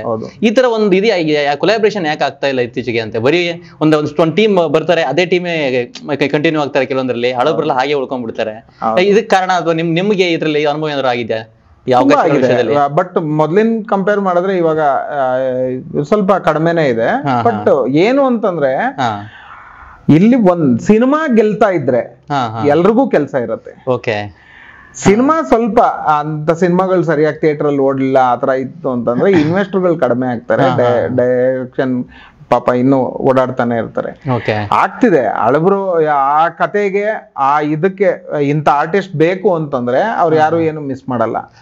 ಇವಾಗ ನಾವು ಸಿನಿಮಾ ಅಲ್ಲಿ ಆಕ್ಟ್ ಮಾಡ್ತಿದೀವಿ, ತುಂಬಾ ಸಿನಿಮಾಗಳು ಆಕ್ಟ್ ಮಾಡ್ತಿಲ್ಲ ಅಂದ್ರೂ ಒಂದಷ್ಟು ನಮ್ ಜೀವನ ನಡೀತಿದೆ, ಚೆನ್ನಾಗ್ ನಡೀತಿದೆ, ಆ ತರದ್ ಆಕ್ಟ್ ಮಾಡ್ತಿದೀವಿ. ಅವ್ರಿಗೆ ಬೇಕಂದ್ರೆ ತಗೊಂತಾರೆ. ಕೆಲವ್ರು ಏನಂದ್ರೆ ಹೊಸಬ್ರು ಹಳಬ್ರನ್ನ ನೆನ್ಸ್ಕೊಂತಿಲ್ಲ ಅಷ್ಟೇ, ಅವ್ರ ಅಕ್ಕಪಕ್ಕದಲ್ಲಿರೋರ್ನ ಯೋಚನೆ ಮಾಡ್ತಿದ್ದಾರೆ. ಸ್ವಲ್ಪ ಪರ್ಫೆಕ್ಷನ್ ಆಗಿ ಒಂದಷ್ಟು ಮೆಚೂರ್ಡ್ ಆರ್ಟಿಸ್ಟ್ಗಳನ್ನ ಹಾಕಿದ್ರೆ ಚೆನ್ನಾಗಿರುತ್ತೆ. ಬಟ್ ಆದ್ರೆ ಒಂದು ಸರ್, ಇಡೀ ಇಂಡಸ್ಟ್ರಿ ನಡೀತಾ ಇರೋದು ದೊಡ್ಡ ದೊಡ್ಡ ಡೈರೆಕ್ಟರ್ಸ್ 3 ವರ್ಷಕ್ಕೆ 4 ವರ್ಷಕ್ಕೆ ಒಂದು ಸಿನಿಮಾ ಮಾಡ್ತಿದ್ದಾರೆ. ಇನ್ನು ಥ್ರೋಟ್ ಇಂಡಸ್ಟ್ರಿನಲ್ಲಿ ಪ್ರತಿಯೊಬ್ರು ಒಂದಷ್ಟು ಊಟ ಮಾಡ್ತಿದ್ದಾರೆ ಅಂದ್ರೆ ಅದೆಲ್ಲ ಹೊಸ ಡೈರೆಕ್ಟರ್ಗಳಿಂದ ಮಾತ್ರ, ಹೊಸಬ್ರಿಂದ ಮಾತ್ರನೇ ಇಂಡಸ್ಟ್ರಿ ನಡೀತಿದೆ. ದೊಡ್ಡ ಡೈರೆಕ್ಟರ್ಗಳು ಇದಾರೆ, ಅವ್ರು 3 ವರ್ಷಕ್ಕೆ ಒಂದ್ಸತಿ 2 ವರ್ಷಕ್ಕೆ ಒಂದ್ಸತಿ ಒಂದ್ ಸಿನಿಮಾ ಮಾಡ್ತಾರೆ. ಸ್ಟಾರ್ಟ್ ಮಾಡಿದ್ರೆ 2 ವರ್ಷ ಆಗುತ್ತೆ ಒಂದ್ ಸಿನಿಮಾ ಇದ್ ಮಾಡೋದಕ್ಕೆ. ಇನ್ ಮಿಕ್ಕಿದ್ ಸಾಕ್ತಾ ಇರೋದೇ ಅವರು, ಹೊಸ ಡೈರೆಕ್ಟರ್ಗಳೇ ಸಾಕ್ತಿರೋದು. ಏನು ಅಂದ್ರೆ ಹೊಸ ಡೈರೆಕ್ಟರ್ಗಳಿಗೆ ಒಂದಷ್ಟು ಆರ್ಟಿಸ್ಟ್ಗಳನ್ನ ನಿಮ್ಗೆ ಅದ್ರಲ್ಲಿ ಅವರು ಜೀವ ತುಂಬ್ತಾರೆ ಆ ಕ್ಯಾರೆಕ್ಟರ್ಗೆ ಅಂತಂದವ್ರನ್ನೆಲ್ಲ ಕರ್ದು ಆಕ್ಟ್ ಮಾಡಿಸಿ ತುಂಬಾ ಒಳ್ಳೇದು. ಯಾಕೆಂದ್ರೆ ಅವ್ರು ಹಳಬರು, ಇನ್ನು ಟೆನಿಸ್ ಕೃಷ್ಣ ಅವರು ಲೆಜೆಂಡ್ಸ್ ಅವರಲ್ಲ, ಅವ್ರನ್ನ ನೋಡಿದ್ರೇನೆ ನಗು ಬರೋದು. ಒಂದ್ ಟೈಮ್ ಸಾಧು ಕೋಕಿಲ್ ಅವ್ರು ಇನ್ನೂ ಮಾಡ್ತಿದ್ದಾರೆ ಅಷ್ಟೇ, ಇನ್ನೇನು ಇಲ್ಲ. ಹಳಬರ್ನೆಲ್ಲ ಇನ್ನು ಯೋಚನೆ ಮಾಡೋದು ತುಂಬಾ ಚೆನ್ನಾಗಿರೋ. ಬೇರೆ ಲ್ಯಾಂಗ್ವೇಜ್ ಸಿನಿಮಾಗಳಲ್ಲೆಲ್ಲ ಹಳಬರ್ನೆಲ್ಲ ಹುಡುಕಿ ಹಾಕ್ತಿದ್ದಾರೆ. ಕೆಲ್ಸ ಕೊಡಿ ಅವ್ರಿಗೆ, ಏನ್ ಜೀವನ ಏನ್ ಇದ್ದ ಅವ್ರಿಗೊಂದ್ ಜೀವನ ಇರುತ್ತೆ, ಒಂದ್ ಇದಿರುತ್ತೆ, ಕಷ್ಟ ಇದ್ದವ್ರಿಗೆಲ್ಲ ಒಂದ್ ಹೆಲ್ಪ್ ಆಗತ್ತೆ. ಕೆಲ್ಸ ಮಾಡ್ತಾರೆ, ಚೆನ್ನಾಗ್ ಕೆಲ್ಸ ಮಾಡ್ತಾರೆ. ಆಲ್ರೆಡಿ ಸ್ಕ್ರೀನ್ ಅಲ್ಲಿ ನಾವೆಲ್ಲ ನೋಡ್ಬಿಟ್ಟಿದೀವಿ ಅವ್ರನ್ನ, ಅಷ್ಟು ಅವ್ರಿಗೆ ಕೆಲಸ ಏನು, ಅವ್ರ ನಟನೆ ಏನು ಅಂತ. ಅವಕಾಶಗಳು ಖಂಡಿತ ಕೊಡ್ಬೇಕು. ಹೊಸ ಡೈರೆಕ್ಟರ್ಗಳು ಒಂದ್ ಸ್ವಲ್ಪ ಹಳೆ ಆರ್ಟಿಸ್ಟ್ಗಳನ್ನ ಸ್ವಲ್ಪ ಯೋಚನೆ ಮಾಡಿ ಒಂದ್ ಹಾಕಿದ್ರೆ, ಹೊಸ ಆರ್ಟಿಸ್ಟ್ಗಳು ಬರ್ಬೇಕು, ಬರಬಾರ್ದು. ಅದೇ ಒಂದ್ ಬ್ಯಾಲೆನ್ಸ್ ಆಗ್ಬೇಕು. ಖಂಡಿತ ಎಲ್ರೂ ಬರ್ಬೋದು, ಯಾರು ಇಲ್ಲಿ ಇರಕ್ ಆಗತ್ತೆ ಸಾಧ್ಯ ಇದೆ ಅವ್ರು ಮಾತ್ರ ಉಳಿತಾರೆ. ಇಷ್ಟು ವರ್ಷ 25 ವರ್ಷ ಆಗಿ ಇದೇ ಇಂಡಸ್ಟ್ರಿನಲ್ಲ ಊಟ ಮಾಡ್ತಿದೀವಿ ಅಂತಂದ್ರೆ ಮಾಡ್ಕೊಂಡ್ ಬಂದಿರೋದಕ್ಕೇನೆ ಕೆಲ್ಸ. ಡೈರೆಕ್ಟರ್ಗಳಿಂದಾನೇ ನಾವು ಒಂದಷ್ಟು ಯಾವುದೇ ಸ್ಟಾರ್ ಇರ್ಲಿ, ಸ್ಟಾರ್ಗಳು ಉಳಿಯೋದೇ ಡೈರೆಕ್ಟರ್ಸ್. ಸರ್, ಇವತ್ತಿನ ಇಂಡಸ್ಟ್ರಿ ಪರಿಸ್ಥಿತಿಗೆ ಅಂದ್ರೆ ಕೆಲವೊಂದು ನೀವೇ ಹೇಳಿ ಸಿನಿಮಾಗಳು ಜಾಸ್ತಿ ದಿನ ಓಡಿದ್ರೆ ಅಥವಾ ಜಾಸ್ತಿ ಹಣ ಮಾಡಿದ್ರೆ ಎಲ್ರಿಗೂ ಅವ ಕೆಲಸ ಸಿಗುತ್ತೆ ಅಂತ. ಬಟ್ ಆದ್ರೆ ಇವತ್ತಿನ ಸಿನಿಮಾಗಳು ಯಾಕೆ ಜಾಸ್ತಿನ ಥಿಯೇಟರ್ ನಿಲ್ತಾ ಇಲ್ಲ, ಪ್ರೇಕ್ಷಕರು ಯಾಕೆ ಸಿನಿಮಾ ಬರ್ತಾ ಇಲ್ಲ? ಒಂದ್ ವಾರಕ್ಕೆ 10 ಸಿನಿಮಾ ರಿಲೀಸ್ ಆಯ್ತು ಅಂತಂದ್ರೆ ನೀವು ಎಷ್ಟು ಸಿನಿಮಾ ನೋಡ್ತೀರಾ ಒಂದ್ ವಾರಕ್ಕೆ? ಒಂದ್ ನೋಡಕ್ ಸಾಧ್ಯ ಒಬ್ಬರಿಂದ ಅಲ್ಲ, ಒಂದ್ ವಾರಕ್ಕೆ ದಿನ ಒಂದೊಂದು ನೋಡ್ತೀರಾ ಅಂದ್ರೆ 7 ನೋಡ್ಬೋದು. ಇನ್ 3 ಯಾವಾಗ ನೋಡ್ತೀರಾ? 3 ನೋಡೋ ಅಷ್ಟೊತ್ತಿಗೂ ಹೊಟ್ಟೋಗಿರುತ್ತೆ. ಇನ್ನೊಂದು ಪಬ್ಲಿಸಿಟಿ ಕೊರತೆ ತುಂಬಾ ಇದೆ. ನಾನ್ ಹೇಳೋದು ಅಂದ್ರೆ ಒಂದು ಸಣ್ಣದ್ ಯಾವ್ದೋ ಒಂದು ಗುಟ್ಕಾ ಇದಕ್ಕೆ ದೊಡ್ಡ ಹಿಂದಿ ನಟರೆಲ್ಲ ಬರ್ತಾರೆ. ಅದ್ 2 ರೂಪಾಯಿನೋ 3 ರೂಪಾಯಿ 5 ರೂಪಾಯಿ ಒಳಗಡೆ ಇರುತ್ತೆ. ಅದು ಕೋಟ್ಯಾಂತರ ರೂಪಾಯಿ ಹಾಕಿ ಪಬ್ಲಿಸಿಟಿ ಮಾಡ್ತಾರ. ಸಿನಿಮಾಗೂ ಅಷ್ಟೇನೆ, ನಾನ್ ಬರ್ತಿದ್ದೀನಿ ಅಂತ ಗೊತ್ತಾದ್ರೆ ಮಾತ್ರ ಇದಾಗತ್ತೆ. ಅಡ್ವರ್ಟೈಸ್ಮೆಂಟ್ ಬೇಕು, ಕಂಟೆಂಟ್ಗಳು ಬರ್ತಾ ಇಲ್ವಾ ಮೊದ್ಲಿನ ಅಂದ್ರೆ ಅವಾಗಿನ ತುಂಬಾ ಬರ್ತಿದೆ ಸರ್. ಯಾರಿಲ್ಲ ಅಂದಿದ್ದು. ಬೇರೆ ಲ್ಯಾಂಗ್ವೇಜ್ ಅಲ್ಲಿರೋರು ಬೆಚ್ ಬೀಳೋ ರೇಂಜ್ಗೆ ಕಂಟೆಂಟ್ ಗಳು ಬರ್ತಿದೆ. ಏನು ಅಂದ್ರೆ ಒಂದು ದೊಡ್ಡ ಸ್ಟಾರ್ ಸಿನಿಮಾ ಅಂತಂದ್ರೆ ಓಪನಿಂಗ್ ಇರುತ್ತೆ, ಜನ ಇರ್ತಾರೆ. ಇವಾಗ ನೋಡಿ ನಮ್ಮ ವಿಜಯ್ ಸರ್ದು ಒಂದು ಸಿನಿಮಾ ಆಯ್ತು, ಭೀಮಾ, ತುಂಬಾ ಚೆನ್ನಾಗಿ ಹೋಗ್ತಿದೆ. ಒಂದು ಒಳ್ಳೆ ಮೆಸೇಜ್ ಇಟ್ಕೊಂಡೆ ಸಿನಿಮಾ ಮಾಡಿದ್ದಾರೆ, ತುಂಬಾ ಚೆನ್ನಾಗಿ ಹೋಗ್ತಿದೆ. ಸ್ಟಾರ್ ಶುಕ್ರವಾರದಿಂದಾನೇ ಸ್ಟಾರ್ಟ್ ಆಗುತ್ತೆ, ಫಸ್ಟ್ ಇದರಿಂದಾನೇ ಸ್ಟಾರ್ಟ್ ಆಗುತ್ತೆ. ಹೊಸಬರ್ದ ಹಂಗಲ್ಲ, ಹೊಸಬರ್ನ ತುಂಬಾ ಪಬ್ಲಿಸಿಟಿ ಮಾಡಿ 2 ವಾರ ಆದ್ಮೇಲೆ ಮೌತ್ ಪಬ್ಲಿಸಿಟಿಯಿಂದಾನೇ ಆ ಸಿನಿಮಾ ಬಿಡೋದು. ಅದಕ್ಕೆ ರಿಲೀಸ್ ಆದ್ರೆ ಒಂದ್ ಸಿನಿಮಾ ರಿಲೀಸ್ ಆದ್ರೆ ಒಂದ್ 2 ವಾರ ಉಳಿಸ್ಕೊಳ್ಳೋಷ್ಟಾದ್ರೂ ಇರ್ಬೇಕು, ಪ್ರೊಡ್ಯೂಸರ್ ಸಪೋರ್ಟ್ ಮಾಡ್ಬೇಕು. ಮೊನ್ನೆ ಕಾಗದ ಅಂತ ಒಂದ್ ಸಿನಿಮಾ ರಿಲೀಸ್ ಆಯ್ತು, ನಮ್ದೇ ಸಿನಿಮಾ, ತುಂಬಾ ಚೆನ್ನಾಗಿದೆ, ಎಲ್ಲಾ ಕಡೆ ರಿವ್ಯೂ ಇದೆ. ಪಬ್ಲಿಸಿಟಿ ಮಾಡ್ಲಿಲ್ಲ, ಮುಂದೆ ಓಡಿಸ್ಲೇ ಇಲ್ಲ. ಏಕ್ದಮ್ ಸಿನಿಮಾ ರಿಲೀಸ್ ಆಗಿದ ತಕ್ಷಣ ಕೋಟ್ಯಾಂತರ ರೂಪಾಯಿ ಬರುತ್ತೆ ಅಂತ ಎಲ್ಲ ಸಿನಿಮಾ ಮಾಡಿ ಅವ್ರಿಗೆ ಇಷ್ಟ ಆಯ್ತಾ ಜನ, ಒಬ್ರು ನೋಡಿ, ಇವಾಗ ನೀವು ನೋಡಿದ್ರಿ ಸಿನಿಮಾ ಇಷ್ಟ ಆಯ್ತು ಅಂತ ನಮ್ಗೆ ಹೇಳ್ತೀರಾ, ಇನ್ನೊಬ್ರಿಗೆ ಹೇಳ್ತೀರಾ ಸಿನಿಮಾ ಚೆನ್ನಾಗಿದೆ ಹೋಗಿ ನೋಡಿ ಅಂತ, ಅವಾಗ ನೋಡ್ತಾರೆ. ಹೌದು. ಅಂದ್ರೆ ಮೊದ್ಲು ಕೂಡ ಇಷ್ಟೇ ಸಿನಿಮಾ ಇತ್ತು ಅಂತ ನನ್ಗೆ ಅನ್ಸುತ್ತಲ್ಲ. ಅಂದ್ರೆ ಈ ಉದಾಹರಣೆಗೆ ಇವಾಗ್ಲೇನೆ 3 ವರ್ಷಕ್ಕೆ 4 ವರ್ಷಕ್ಕೊಂದೊಂದು ಸಿನಿಮಾ ಮಾಡ್ತಿದ್ದಾರೆ ಸ್ಟಾರ್ಗಳು. ಅವಾಗೆಲ್ಲ ಈಗ ಶಂಕರ್ ನಾಗು ವಿಷ್ಣುವರ್ಧನ್ ಸರ್ ಇದ್ದಾಗೆಲ್ಲ ವರ್ಷಕ್ಕೆ 14 ಸಿನಿಮಾ ಎಲ್ಲ ಮಾಡಿದ್ದಾರೆ. ಅವಾಗ್ಲೇ ಸಿನಿಮಾಗಳು ಜಾಸ್ತಿ ಇತ್ತು. ಸರ್ ಇವಾಗ ಅವಾಗಿನ canvas pattern way of making ಬೇರೆ ಇತ್ತು, ಇವಾಗ ವೇ ಆಫ್ ಮೇಕಿಂಗ್ ಬೇರೆ ಇದೆ. ಓಕೆ. ಇವಾಗ ಅವಾಗೆಲ್ಲ ನಾವು ನಮ್ ಕರ್ನಾಟಕದಲ್ಲಿ ಈ ಬೇರೆ ಭಾಷೆಗಳಿಗೆಲ್ಲ ಫೈಟ್ ಮಾಡ್ತಿದ್ವಿ, ಇಲ್ಲಿ ಮಾತ್ರ ಫೈಟ್ ಮಾಡ್ತಿದ್ವಿ. ಇವತ್ತು ಅವ್ರಿರೋ ಜಾಗಕ್ಕೆ ಹೋಗಿ ಫೈಟ್ ಮಾಡ್ತಿದ್ವಿ. ಕನ್ನಡ ಸಿನಿಮಾ ಇನ್ ಕಡಿಮೆ ಅಲ್ಲ, ಇವತ್ತು ಇಡೀ ವರ್ಲ್ಡ್ ಯೋಚನೆ ಮಾಡುತ್ತಾ ಇದು ನಮ್ ಬಗ್ಗೆ ಮಾತಾಡೋ ತರ ಇದೆ ಕನ್ನಡ ಸಿನಿಮಾ, ಕರ್ನಾಟಕ ಸಿನಿಮಾ ಅಂತ. ಆ ರೇಂಜ್ ಬೆಳೆದಿದ್ದೀವಿ, ಬೆಳವಣಿಗೆಗೆ ಏನು ಕೊರತೆ ಏನಿಲ್ಲ. ಅದರಿಂದ ಬಿಸ್ನೆಸ್ ಜಾಸ್ತಿ ಆಗ್ತಾ ಹೋಗ್ಬೇಕಲ್ವಾ, ಬಟ್ ಯಾಕೆ ಕಡಿಮೆ ಆಗ್ತಾ ಇದೆ ಅಂತ? ಸರ್ ಅದನ್ನೇ ಹೇಳ್ತಾ ಇದೀನಿ, ನೀವು ಪಬ್ಲಿಸಿಟಿ ಮಾಡಿದ್ರೆ ನಿಮ್ ಪ್ರಾಡಕ್ಟ್ ನ ನೀವು ಪಬ್ಲಿಸಿಟಿ ಮಾಡಿದ್ರೆ ಜನಕ್ಕೆ ಗೊತ್ತಾಗುತ್ತೆ. ಜನರಿಗೆ ತಲುಪ್ಸಲ್ಲಿ ನಾವು ಹಿಂದೆಟಾಗ್ತಾ ಇದೀವಿ ಅಂತ. ಹೌದು, ಜನಕ್ಕೆ ತಲುಪಬೇಕು. ಎಷ್ಟೋ ಸಿನಿಮಾ ಇವಾಗ ಲಾಸ್ಟ್ ವೀಕ್ ಹೋದ್ ಶುಕ್ರವಾರ ಎಷ್ಟು ಸಿನಿಮಾ ರಿಲೀಸ್ ಆಯ್ತು ಗೊತ್ತಾ ನಿಮ್ಗೆ? ಗೊತ್ತಾ ನಿಮ್ಗೆ? ಸಾಮಾನ್ಯವಾಗಿ ಒಂದು 10 ಸಿನಿಮಾ ಗೊತ್ತಿಲ್ಲ ಯಾವ ಸಿನಿಮಾ ರಿಲೀಸ್ ಆಯ್ತು, ನನ್ನ ತಲುಪಿಲ್ಲ ಅಷ್ಟೇ ಸಿನಿಮಾಗಳು. ಹೌದು, ನಾಳೆ ಕನ್ನಡ ಸಿನಿಮಾ ಒಂದ್ 2 ಸಿನಿಮಾ ರಿಲೀಸ್ ಆಗ್ತಿದೆ. ಯಾವ್ದಾವ್ದು ಹೇಳಿ? 1-2 ಸಿನಿಮಾ. ಗೋಲ್ಡನ್ ಸ್ಟಾರ್ ಗಣೇಶ್ ಅವ್ರದ್ದು ಕೃಷ್ಣ ಪ್ರಣಯ ಸಖಿ ಒಂದು, ಕೃಷ್ಣ ಪ್ರಣಯ ಸಖಿ ಒಂದು, ಆಮೇಲೆ ಗೌರಿ ಅಂತ ಒಂದು ಎರಡು ಸಿನಿಮಾ ತುಂಬಾ ಚೆನ್ನಾಗಿ ಪಬ್ಲಿಸಿಟಿ ಮಾಡ್ತಿದ್ದಾರೆ. ಅದಕ್ಕೆ ಗೊತ್ತಾಗ್ತಿದೆ. ಇನ್ ಮಿಕ್ಕಿದ್ದು ಅದ್ರ ಜೊತೆ ಒಂದಷ್ಟು ಸಿನಿಮಾಗಳು ರಿಲೀಸ್ ಆಗ್ತಿದೆ. ಪಬ್ಲಿಸಿಟಿ ಎಲ್ಲಾದ್ರೂ ಕಾಣಿಸ್ತಾ ನಿಮ್ಗೆ? ಇಲ್ಲ. ಇದಕ್ ಮುಂಚೆ ಒಂದು ಹೆಜ್ಜಾರು ಅಂತ ಒಂದು ಸಿನಿಮಾ ಬಂತು, ತುಂಬಾ ಚೆನ್ನಾಗಿತ್ತು ಸಿನಿಮಾ. ಹೌದು, ತುಂಬಾ ಒಳ್ಳೆ ಟಾಕ್ ಇತ್ತು ಅದ್ರ ಬಗ್ಗೆ. ಆಮೇಲೆ ಶಾಕಾಹಾರಿ ಅಂತ ಒಂದು ಸಿನಿಮಾ ಬಂತು, ಶಾಕಾಹಾರಿ ಸಖತ್ತಾಗಿತ್ತು. ಅವ್ರ ನಿರ್ದೇಶಕರನ್ನ ನಾನು ಇಂಟರ್ವ್ಯೂ ಮಾಡಿದೀನಿ ಅವ್ರನ್ನ ಅಲ್ವಾ. ಆಮೇಲೆ ಬ್ಲಿಂಕ್ ಅಂತ ಒಂದು ಸಿನಿಮಾ ಬಂತು, ತುಂಬಾ ಚೆನ್ನಾಗಿದೆ ಸಿನಿಮಾ. ನಾನು ನೋಡಿದ್ದೀನಿ, ತುಂಬಾ ಚೆನ್ನಾಗಿದೆ ಸರ್. ಚೆನ್ನಾಗಿರೋ ಸಿನಿಮಾ ಕರ್ನಾಟಕದಲ್ಲಿ ಕನ್ನಡ ಪ್ರೇಕ್ಷಕರು ಯಾರು ಕೈ ಬಿಟ್ಟಿಲ್ಲ, ಆದ್ರೆ ಅವ್ರಿಗೆ ಗೊತ್ತಿಲ್ಲ ಸಿನಿಮಾ ರಿಲೀಸ್ ಆಗ್ತಿದೆ ಆಗಿದೆ ಅಂತ. ಜನರನ್ನ ಪಬ್ಲಿಸಿಟಿ ತುಂಬಾ ಚೆನ್ನಾಗಿ ಮಾಡ್ಬೇಕು ಸರ್, ಅಷ್ಟೇ ನಾನು ಹೇಳೋದು. ಅದು ಸಿನಿಮಾ ಯಾವ್ದೇ ರಿಲೀಸ್ ಆದ್ರೂ ನಾವು ಒಂದು ಇದು ಸಣ್ಣ ಇದು ರಿಕ್ವೆಸ್ಟ್ ಅಷ್ಟೇನೆ, ಎಲ್ರಿಗೂ ಚೆನ್ನಾಗಿ ಪಬ್ಲಿಸಿಟಿ ಮಾಡಿ ಸಿನಿಮಾ ನೋಡ್ತಾರೆ. ಸಿನಿಮಾ ಚೆನ್ನಾಗಿತ್ತು ಅಂತಂದ್ರೆ 100% 50 ಲಕ್ಷ ಬಜೆಟ್ ಸಿನಿಮಾ 5 ಕೋಟಿ 10 ಕೋಟಿ ಮಾಡಿರೋದು ಇದೆ. ಹೌದೌದು ಅಲ್ವಾ. ಆಮೇಲೆ 15 ಕೋಟಿ ಹಾಕಿರೋ ಸಿನಿಮಾ 450-500 ಕೋಟಿ ಮಾಡಿರೋದು ಇದೆ, ರೀಸೆಂಟ್ ಆಗಿ ನಡೆದಿದೆ ಅಲ್ವಾ. ಆತರ ಒಂದು 100-200 ಕೋಟಿ ಹಾಕಿರೋ 1200 ಕೋಟಿ ಆಗಿರೋ ಸಿನಿಮಾನು ಇದೆ. ಆತರ ಪಬ್ಲಿಸಿಟಿ ಮಾತ್ರ, ಪಬ್ಲಿಸಿಟಿ ಚೆನ್ನಾಗಿ ಮಾಡಿದ್ರೆ ಅವ್ರು ಥಿಯೇಟರ್ಗೆ ಬರ್ತಾರೆ. ನಾವ್ ಏನೇ ಪಬ್ಲಿಸಿಟಿ ಮಾಡಿದ್ರು ಅವತ್ತಿನ ಮಾರ್ನಿಂಗ್ ಶೋ, ಒಂದಿನದ ಮಾರ್ನಿಂಗ್ ಶೋಗೆ ಬಿಫೋರ್ ರಿಲೀಸ್ ಪಬ್ಲಿಸಿಟಿ, ಆಯ್ತಾ? ರಿಲೀಸ್ ಆದ್ಮೇಲೆ ಬೇರೆ ಪಬ್ಲಿಸಿಟಿ ಇದೆ. ಆ ಪಬ್ಲಿಸಿಟಿ ಮಾಡಿ ಜನಕ್ಕೆ ಮೌತ್ ಟಾಕ್ ಬರುತ್ತೆ, ಜಾಸ್ತಿ ಜನ ಬರ್ತಾರೆ. ನಮ್ ಕಂಟೆಂಟ್, ನೀವೇನ್ ಸಿನಿಮಾ ರಿಲೀಸ್ ನಾವೇನ್ ಸಿನಿಮಾ ರಿಲೀಸ್ ಮಾಡ್ತೀವಿ ಆ ಕಂಟೆಂಟ್ ನ ನೋಡ್ತಾರೆ, ಎಲ್ಲ ಒಳ್ಳೇದಾಗುತ್ತೆ. ಚೆನ್ನಾಗಿದ್ರೆ ಗೆಲ್ತಾರೆ. ಥ್ಯಾಂಕ್ ಯು ಸರ್, ಧನ್ಯವಾದ ಬಂದಿದ್ದಕ್ಕೆ, ನಿಮ್ಗೆ ಸಮಯ ಕೊಟ್ಟಿದ್ದಕ್ಕೆ ತುಂಬಾ ಧನ್ಯವಾದ. Thank you.